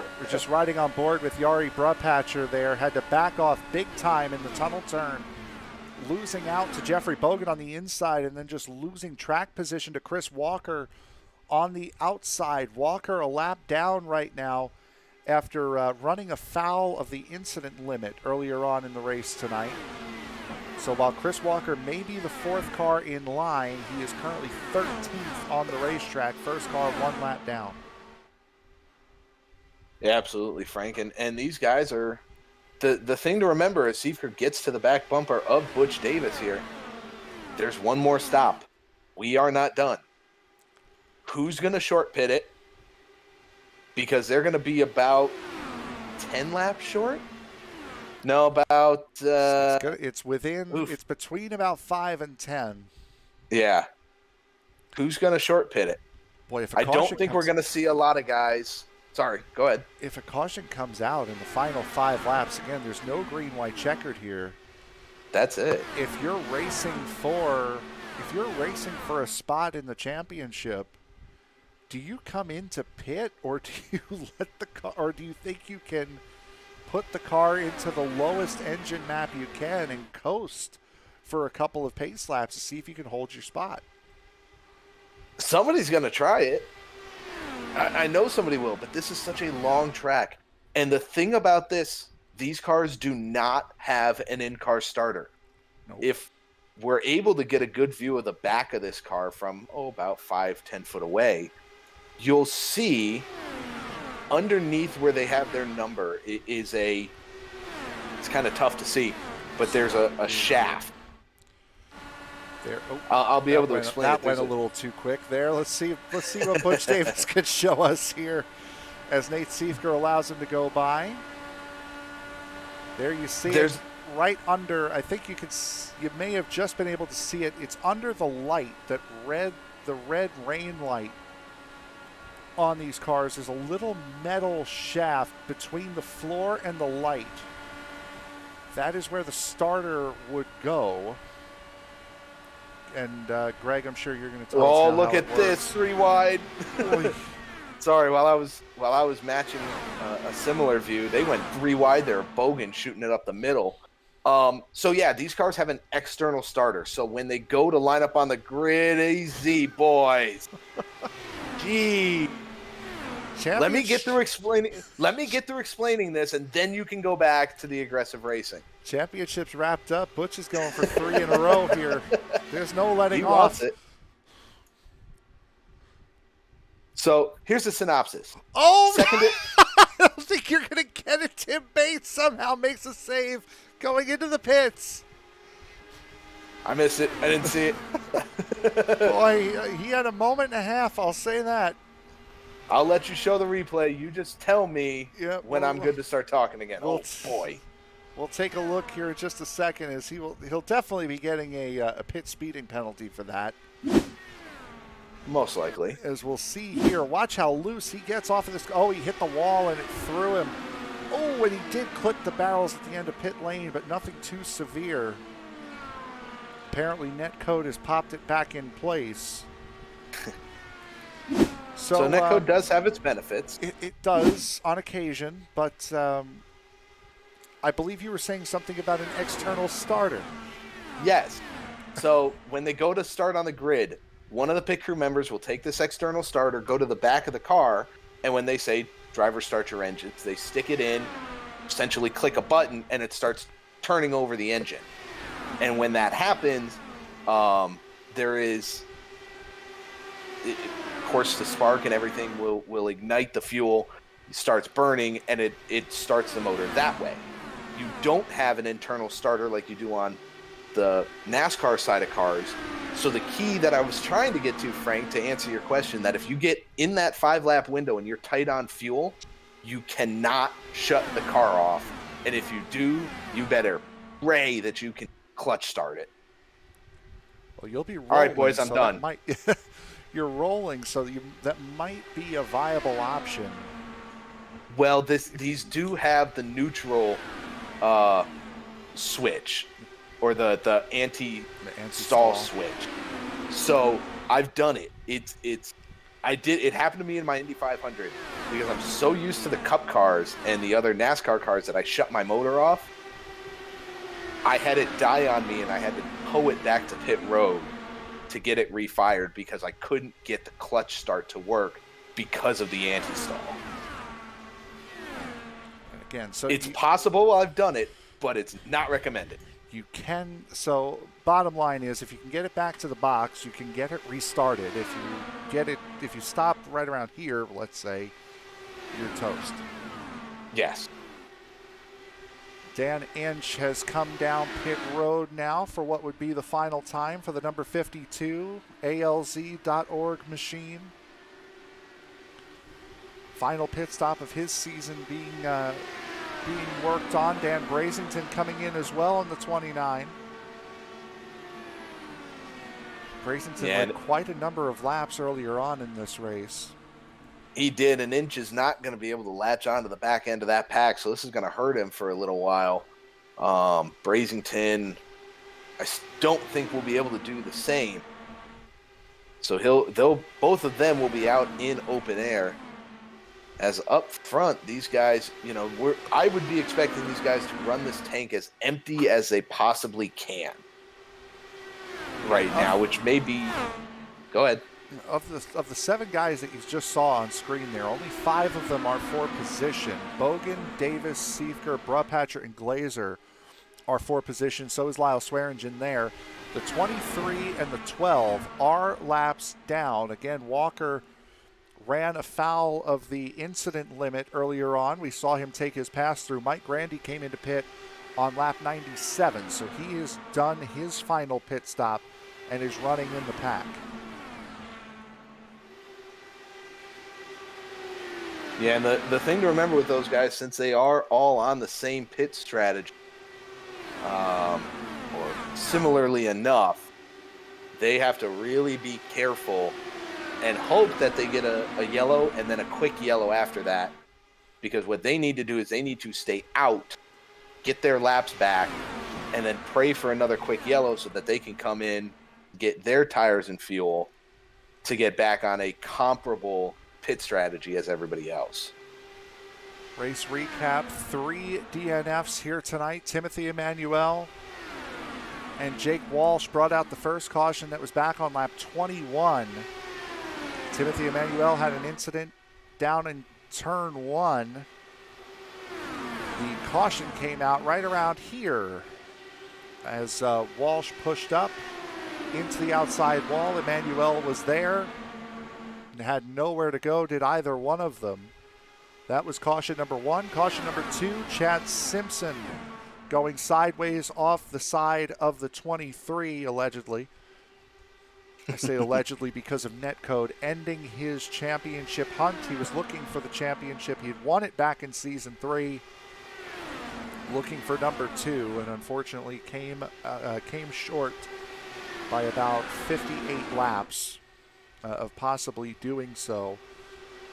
Currently not on the lead lap, Chris Walker, Mike Grandy, Dan Brazington, Dan Inch, Chris Simard, I guess must have sped on pit road or sped coming off. So he is a lap down, running in 13th position. Tim Bates, we saw him speed going on to pit road there after saving the car earlier on, currently running in 14th. Mark McFadden now added to the car, is not on the lead lap list. He just came down pit road. Yeah, we're down to 7 right now that are on the lead lap. Might be 6. Brupatcher slapped the wall coming out of turn 2. Appears to be okay, at least for the moment. Yeah, he's not taking it down pit road, so he's going to run this car out. Lyle Swearingen, though, does come down pit road with 13 to go. He's running. He's going to play the safe game so that if the yellow does come out, he is guaranteed himself good on fuel. Top 2 drivers on your screen right now are racing for position. Jeffrey Bogan, Butch Davis looking for the race lead. The third car, the 23, is not for position. Yari Brupatcher appears to be fine, running in third. Yep, lucky bit of netcode, I guess, kind of saved him a little bit there. And these guys are pushing all out. They're running every bit that they can, and they're running as hard as they can. Oh, There's almost contact between Bogan and Davis there up at the front as Davis gets the lead, diving back into turn 1. Oh, man, Frank. Talking about Dan Brazington having never won a race in this series. The 3 of Jeffrey Bogan has not won a race in this series yet either. Nor has the 89 of Jari Brupatcher for that matter. 2 guys that have won quite a bit. Butch Davis, Nate Siefker, surrounded by 2 guys that have not won at all. Jeffrey Bogan and Jari Brupatcher. Those are the 4 in the top 4 right now. And those guys are hungry, Frank. They're going to do anything they can to get the win here at the end and play spoiler to Butch Davis, who, like we've said, has already locked up the title for this season, but he's still going for this race win. Bentley Glazer has won a race in this series. It has been a little while. Have to go back to Kentucky in season 2. That was his one and only win in the series and just his second start in Sim Racer's Edge. As Jeffrey Bogan comes down pit road now, as does Jari Brupatcher. Yari's going to follow him. Both those guys look to be good on their pit entry. Kevin O'Brien in behind them as well on the 84. Now this will get interesting. Was Siefker and Glazer saving a little bit of fuel? We didn't see them necessarily make a ton of big moves, as Chris Walker's going to look to try and get around Butch Davis to get his lap back the hard way. Not going to make it there coming out of turn 2. Now but it'll be interesting to see. You would want to say that you want to stay behind to try to save a little bit of fuel, as there goes Bentley Glazer down pit road. However, it would behoove Chris Walker to try to get his lap back the hard way, because Mike Grandy, if that were the case, if the caution were to come out and Walker was ahead of Davis, Mike Grandy, his Voodoo Racing teammate, would be the next car not on the lead lap, so he would get the free pass, leaving Dan Brazington 1 position short and 1 less helper for FBR Motorsports' Butch Davis up at the front. Absolutely, and Walker's doing what he can. He's loving this high line in turn 3 right now. It's just not able to get the run, as Butch Davis is going to come into pit road here. Oh, buddy, get that slowed down. Davis was the shortest of the pitters up as far as the top 3. I could have said that so much cleaner. Jeffrey Bogan came in on lap 93, Nate Siefker on 91, Davis on lap 89. That was the point I was trying to convey, but failed miserably. As Nate Siefker right now, in reality, is not in a lot of trouble. He's got 2 Voodoo Racing teammates behind him, both of them not for position, as Walker peels down pit road. Yes, but the thing to remember, Siefker is now out front burning the most fuel. He's not behind those 2 drivers, or at least one of them, which would allow him to save a little bit of fuel to help. Getting to the point now where a caution flag won't really matter, because it will mean the end of the race, as here comes Dan Brazington looking for position. That is for 7th between the 29 and the 12. Both of these drivers have made their final pit stops. Grandy on 97, Brazington on 102. So those 2 do not have to come into pit. Butch Davis has come out 0.8 of a second ahead of Jeffrey Bogan and Bentley Glazer. So that is your effective 1st, 2nd, and 3rd, unless Nate Siefker thinks he's saved about 5 laps worth of fuel here and isn't going to come in. He has a 31-second advantage over the 43. Yeah, but I did just hear Siefker key up on the mic. I think he's coming in this time. Well, there you go. Which would put it, because we're seeing a general pit lane time around 39, 40 seconds in length. He will not have enough gap right now. He's only got 30 seconds to Butch Davis. Oh, Siefker really very dives hard in. pit entry. Did a great job, but it's going to be interesting to see if he's going to be able to come out near Butch Davis as Jeffrey Bogan makes a dive to the inside on Davis in turn 2. Yeah, Bogan for the race lead. We'll take a look at the track map. There's the one. Sort of faded out there on the bottom. 3 and 42 is where the battle for the lead is. Somehow Nate Siefker managed to not speed onto pit road there. Now back out on the racetrack. 43 catching up to him, as well as the 3. He may have the race lead here with a couple of laps to go. However, he does not have the momentum that the 3 drivers coming up on him do. No, and Siefker's going to hang to the bottom, and Bogan's going to dive down there to try and get the run on Butch Davis. They almost make contact as Davis and Bogan kind of came together. Siefker does have the lead. I don't know if Siefker took tires. He had to. He was on pit lane for 38 seconds. So I would assume he did have a set of tires put onto that car. Quickest pit stop of the night from cone to cone, but that was also because he didn't have to wait on fuel as much as the rest of the drivers did. And now the snake begins. 1 and 2 right now. Butch Davis, Nate Siefker. These are the only 2 drivers that have won here at this racetrack. Siefker won the inaugural race here back in season 2. Davis has won in season 3 and 4. Butch Davis gets to the outside in there, but not able to hold that position. Coming out of turn 2, he's going to look to the inside going into turn 3 on Siefker. He's going to be able to pull himself ahead for now. Siefker's going to try the crossover. Not close enough to get him at the line, Frank. We have 3 laps to go. Oh, but Greg, that was the move right there that you said that Davis needed. If you're behind on the short straight and you make the pass going into turn 3, that looks like it's going to be a race-winning move. And Davis would have had that race win right there. This time it's going to be Siefker with it. Well, we're going to wait and see, because Davis may end up throwing that block if he can on Siefker. But no, that's definitely in the memory bank of Butch Davis right now, knowing that he needs to be there.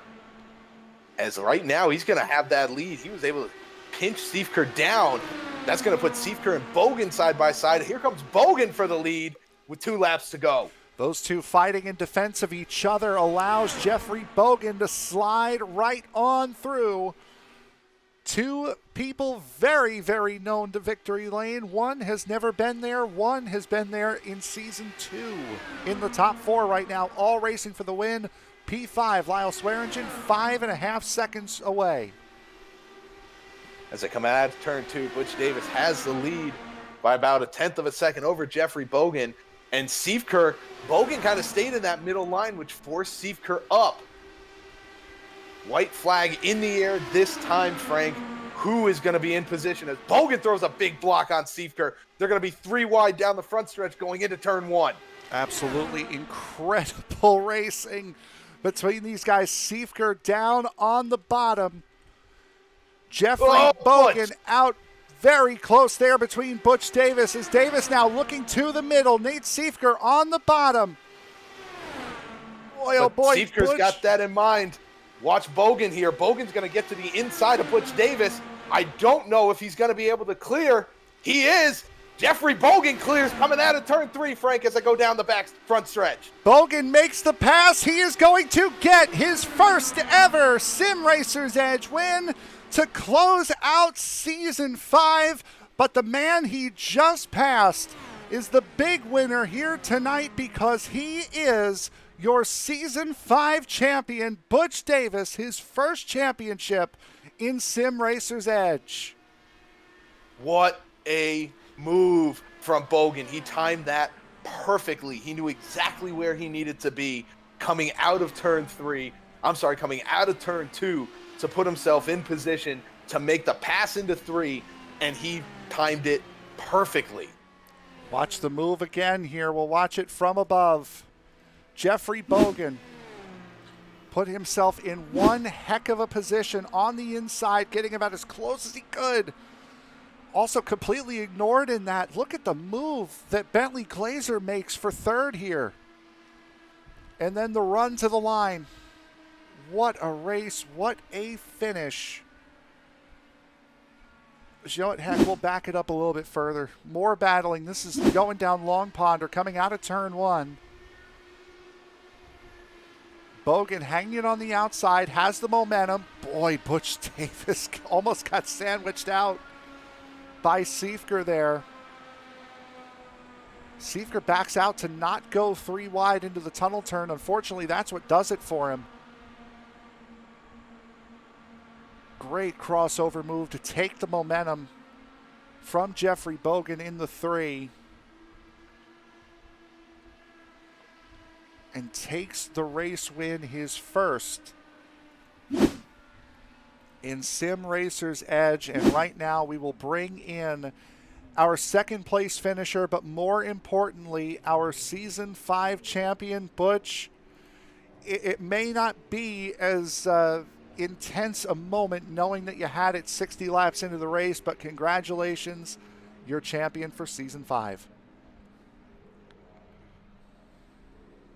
Finally, man, it's been a long time coming. After everything I've been through with the motorcycle accident and all the other stuff that's going on in the real world, to come back to sim racing, didn't know if I'd even be competitive, and to kind of get with these guys and just have races like tonight. Hated. I cannot say it enough. I hated that my buddy, old time friend, teammate Chad Simpson got involved in some netcode stuff there. Kind of ended things early for him, but we were kind of calculating the points as the race was going. And when Walsh and Emmanuel went out, we kind of knew I had it, but anything was, obviously possible. But finally, man, finally. Just on a season that has been, you only finished off of the podium 3 times this season, only 1 incident point. Just how perfect did this season go for you, and how do you possibly top that for Season 6? I think it's obviously far from perfect, but I will definitely take a season like this every season. The wins weren't there, but being on the podium as much as I was, being competitive pretty much every race, it's just,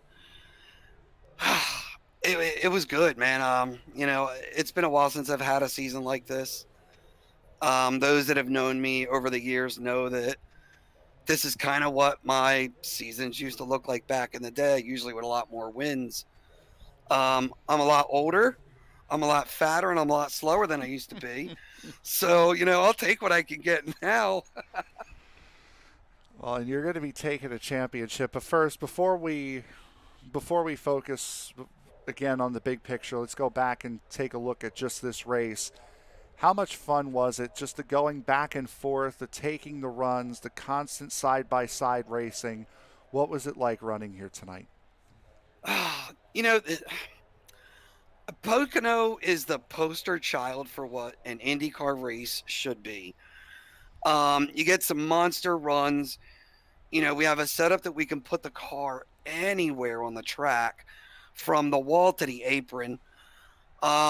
It's just a blast. Guys generally mind their P's and Q's. We run tight, we run hard, but with respect. It's just a blast. Congratulations to Jeffrey Bogan. My boy got one. It's good to see him get a win.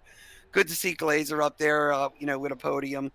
It was fun having Dan up front early. Lyle, unfortunately, struggled a bit tonight with the dirty air, but that's how it goes sometimes. We had a blast. All right, bud. Congratulations on your Season 5 championship. Floor is yours. Anyone you need to thank on what has been a remarkable season? First and foremost, I have to thank every single driver that has run a race at Sim Racers Edge. Without the drivers, we don't have a league. And those guys have helped us push this league forward. developing the rules packages and developing the setups that allow us to have races like tonight. Without those guys, this doesn't happen. Even bigger than that, I think for this season especially, an old friend of mine, a lot of people out there in the sim racing world know him, Darren Ganji, head of Sim Motion with Jens Perkot. Those guys came on board to be our primary sponsor for the season. Huge thanks to those guys. Without Sim Motion, this season does not happen. And then obviously Virtual Racing School for coming on board, helping us gain a little bit more exposure in the sim racing world. Thank you guys up in the booth. You guys do a fantastic job of keeping up with all the craziness that is this league. And last but not least, well, I won't say last but not least, but huge thanks to all my teammates, Chad Simpson, Dan Brazington, Neil Messer, Lyle Swearingen, Larry Edmondson, a couple of the guys don't even race with us, Justin Wilkinson, but those guys are FBR Motorsports guys and been together for a very long time, and we don't see it changing anytime soon. And now, last but not least, thank you to my wife, my kids, my extended family and friends for just indulging an old guy and having some fun doing this stuff. Sorry I'm so long-winded, but who knows? Might be the last one I get to do. All right, Butch, congratulations. And we'll bring you and Chris Walker in here again in just a moment to kind of wrap up this season. But, Butch, congratulations on the championship and good luck next season. Thank you, fellas. Appreciate it. Woo! All right, so that was Butch Davis, and we will now bring in our race winner. Greg, you are with Jeffrey Bogan. Jeffrey Bogan, Greg McConey up in the booth, man. Can you hear me down there? Absolutely. What's going on, guys? Man, tell us about that. We tried to convey that finish as best we could, but I know we did not do it justice for what you were feeling in the car there. Walk us through that last lap. So honestly, that race for me was won on that between turn 2 and 3 on the second to last lap. I kind of held off to make sure, because with the 3 corners, if you're leading, then you're not, then you're leading, then you're not. So I had to time it right. So I basically I left Butch up in the lead going into turn 3 to make sure I could take it and have the odds going my way to get that pass into 3 on the next lap. That's pretty much where it worked out. I was waiting on a huge run. I know Nate was back there. Bentley was back there. Nate had thrown a couple huge runs and tried to slam the door on a couple of them. Always looking out for that, but it's pretty clean race. Love racing with Butch. That was pretty much like a practice for us, kind of going out there and being side by side. So it was a good time, man. Super excited. Man, you like you said, we tried to talk about it earlier on in the race about having that lead going. If you didn't have the lead coming out of turn 3, we were not able to see guys beat you back to the line. No. How early on did you realize that was going to need to be the move to make? I had gotten up there earlier and led some laps, and when again I was racing side by side with Butch again, and that's pretty much once I found myself in that situation, I knew that's how that was going to work out. If you could get low, and Butch did try to close the door a little bit, but thank you to him for not shutting it too hard. I could have gotten ugly, but once I got underneath him going into 3, I knew I had it. Well, man, that was absolutely fantastic. Your first win here in the series, if I'm correct. It is.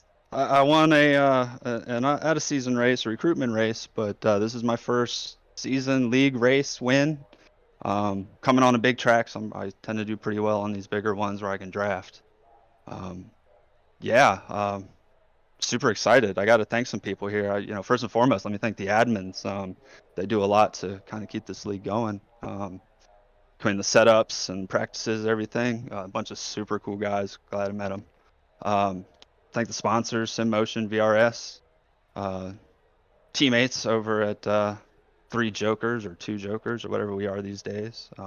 Thank you guys for sure. Definitely send a shout out to my boys. Unfortunately, I got my 5-year-old still awake. I'm going to have to go put him to bed.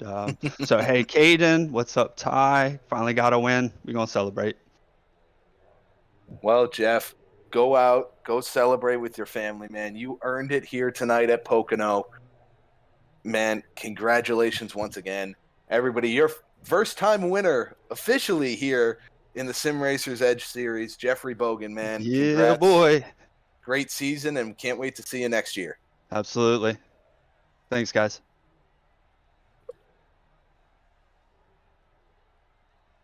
And Frank? So that was your race winner, Jeffrey Bogan. That's where it was. I had just put Chris Walker somewhere in the chat, in the chat channels, and then I went to put Butch there, and I didn't see the same channel name, so I'm like, where the heck did I move him?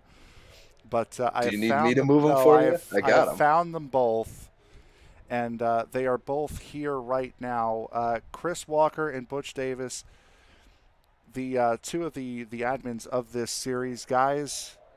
Another incredible season in the books, and I can't tell you how overjoyed I am to be a part of it again after doing seasons 1, 2, and most of 3. You guys are one of the reasons that I came back to doing this, and to have been here calling season 5 was absolutely incredible.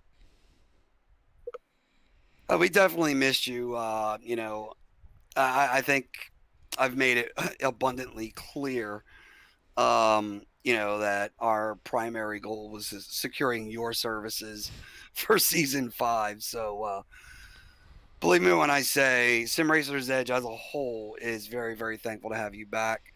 Very, very thankful to have Greg McConey come on board and be a part of the broadcast team. I know a couple other guys. Dave Ruggle has also stepped in as well. Just done a bang up job for us. So yeah, we've had an absolute blast. We've had some fun in the post-race discussions that don't quite make the airwaves, and probably a good reason. Probably good that they don't make it. Yeah, probably good reason that they don't make it to the airwaves. But this league's about having fun, and yeah, we take our racing seriously. But at the end of the day, all these guys that are a part of this league, we become friends, and we do more than just sim race together. We've got a bunch of us hell that we play Battlefield, and there's nothing better after a bad race than going out and putting a bullet in the back of the head to the guy that wrecked you. Gee, there it is. So there it is. Sim, in a game, it's a game. It's a game. It's a game. Of course.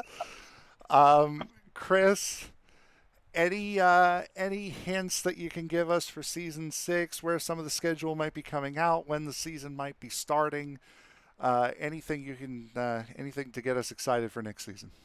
Well, we're planning on kicking off the season the last week of January. I think that was our target for season 6. We're gonna shake up the schedule just a little bit, run some of the tracks. We try to rotate a few of the favorites that are going to be on the schedule. Indianapolis, of course. Same thing with Pocono. Those are all tracks that we love racing at, and we're definitely coming back to. Probably come back to a couple of the same old ones, but I think for the road courses, we're going to try to change it up a little bit with some different tracks that we haven't been to yet. So look for that. The season schedule we're anticipating coming out, I would imagine by the second week of January, we'll make that public. Well, guys, go ahead. No, I was just going to say, yeah, that's about right. Probably more along the lines of the first week of February for the actual season to start. As far as the schedule is concerned, to elaborate a little bit more on what Chris was talking about, one of the things that we've had discussions about amongst our drivers is, streamlining the schedule. Let's find what works best for this league.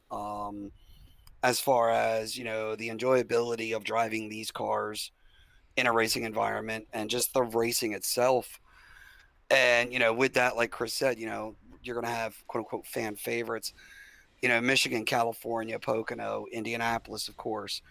But then there's some tracks like Texas Motor Speedway, Old Atlanta, Charlotte, Iowa, excuse me, Gateway.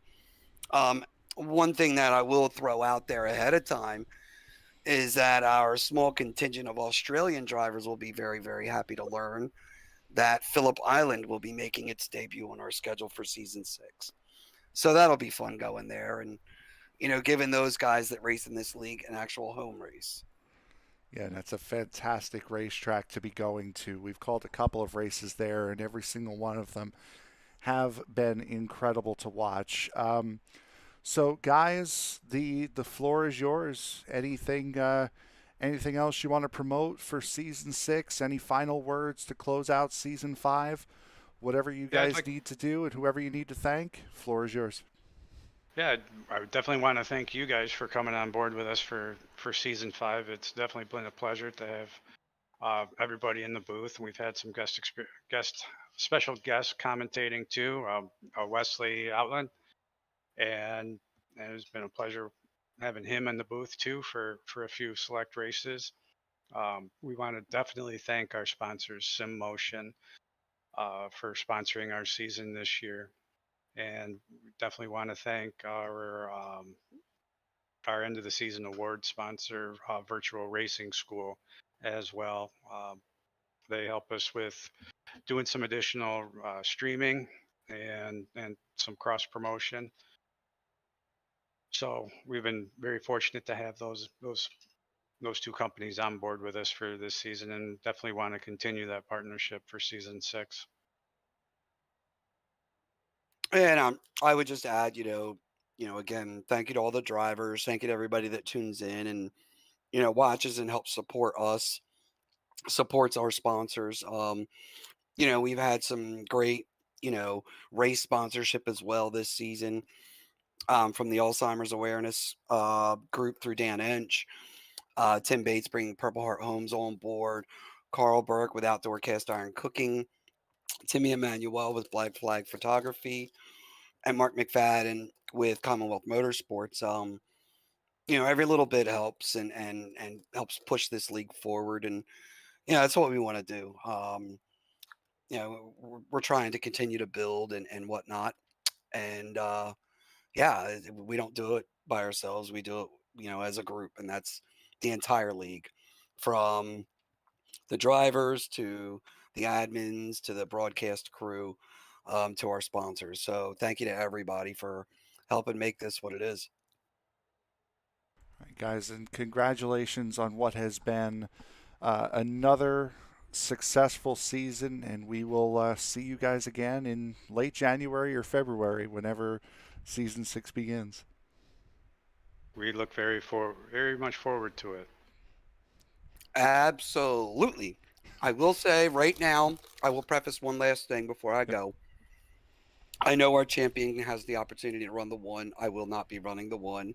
I'm sticking with 43. There we go. We're going to switch it up a little bit. So the announcement made. Now, which number does Nate run is the question.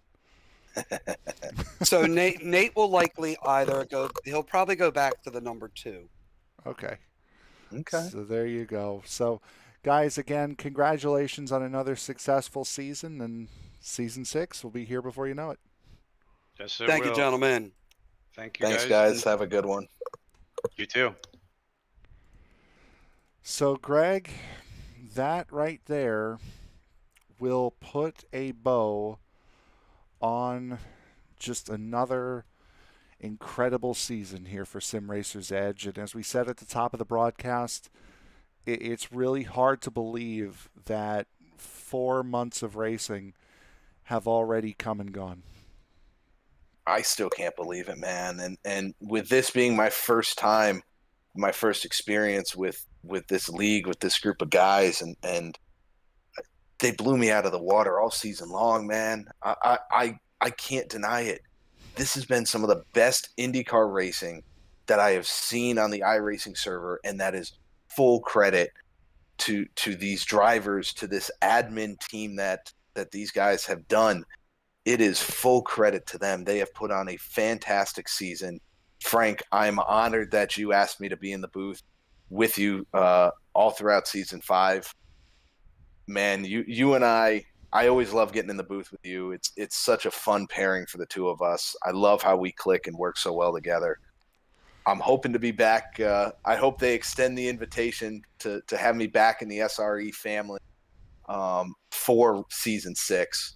Because man, if this is what season 5 is, give these guys a couple weeks off, and it's gonna be, like they're gonna be itching to get back into the saddle, into the seat, to make season 6 even more exciting than we had here in season 5. Now, for those of you who are wanting to know which road courses have they been to and which ones they have not, so we know Phillip Island will be on the schedule next season. They have been to Watkins Glen a couple of times. They've gone to Interlagos this season, as we know. Of course, the Indianapolis road course, that'll be on every schedule. And Sebring this season. Last season, they went to Watkins Glen, they went to Barber, they went to Road America, and they went to Indianapolis, naturally. Season 3, they went to Indianapolis, Watkins Glen, Laguna Seca, and I believe that was it. I believe just 3 road course races in season... Yep, 3 road course races in season 3. Season 2, they went to Monza. They went to Spa-Francorchamps. They went to Silverstone. And they went to... actually, no, that was the 3 that they ran there. Season 1, they went to Road America. They went to Mid-Ohio. And they went to Indianapolis and Watkins Glen. So those 4, well, we know 2 of them will be back. We know the third one. Can I put a vote in for Magny-Cours to be the 4th road course that they go to? That'd be a fun one. But anyway, we're getting close to the end of the season, getting close to the end of the broadcast as well, as we'll take a look now at the final results here for tonight's race. Jeffrey Bogan takes his first ever Sim Racers Edge victory. Butch Davis takes his first Sim Racers Edge championship, and Bentley Glazer round out the top 3. Nate Siefker and Lyle Swearingen round out the top 5. Dan Brasington, Yari Brubhatcher, Mike Grandy, Kevin O'Brien, and Dan Inch make up your top 10. Chris Walker, Chris Simard, Tim Bates, Mark McFadden, and Chad Simpson had his night come to an unfortunate and abrupt end. Your top 15, Jake Walsh and Timothy Emmanuel, done early on tonight. 3 DNFs of the 17 drivers that took part in this race. So we thank you all very much, not only for joining us this season, not for joining us this race, but also this season. We thank the sponsors, Sim Motion and Virtual Racing School, as I believe our broadcast is telling us that winter is upon us. The snow is starting to fall. Happy holidays. We will see you all for season 6 coming up in a couple of months. Be sure to stay tuned to Sim Racing Media for all of your information relating to Sim Racers Edge, when the season will be out, what the schedule will be. That will all come in time, and also the great races. We've only got a handful of races left before Sim Racing Media goes dark for the holiday season. So for my broadcast partner, Greg McConey, for the guys that have stepped in this season, Dave Regal and Wesley Outland, I am Frank Marchese. Thank you so much for joining us for Sim Racers Edge Season 5. We will see you all for Season 6. Good night, everybody.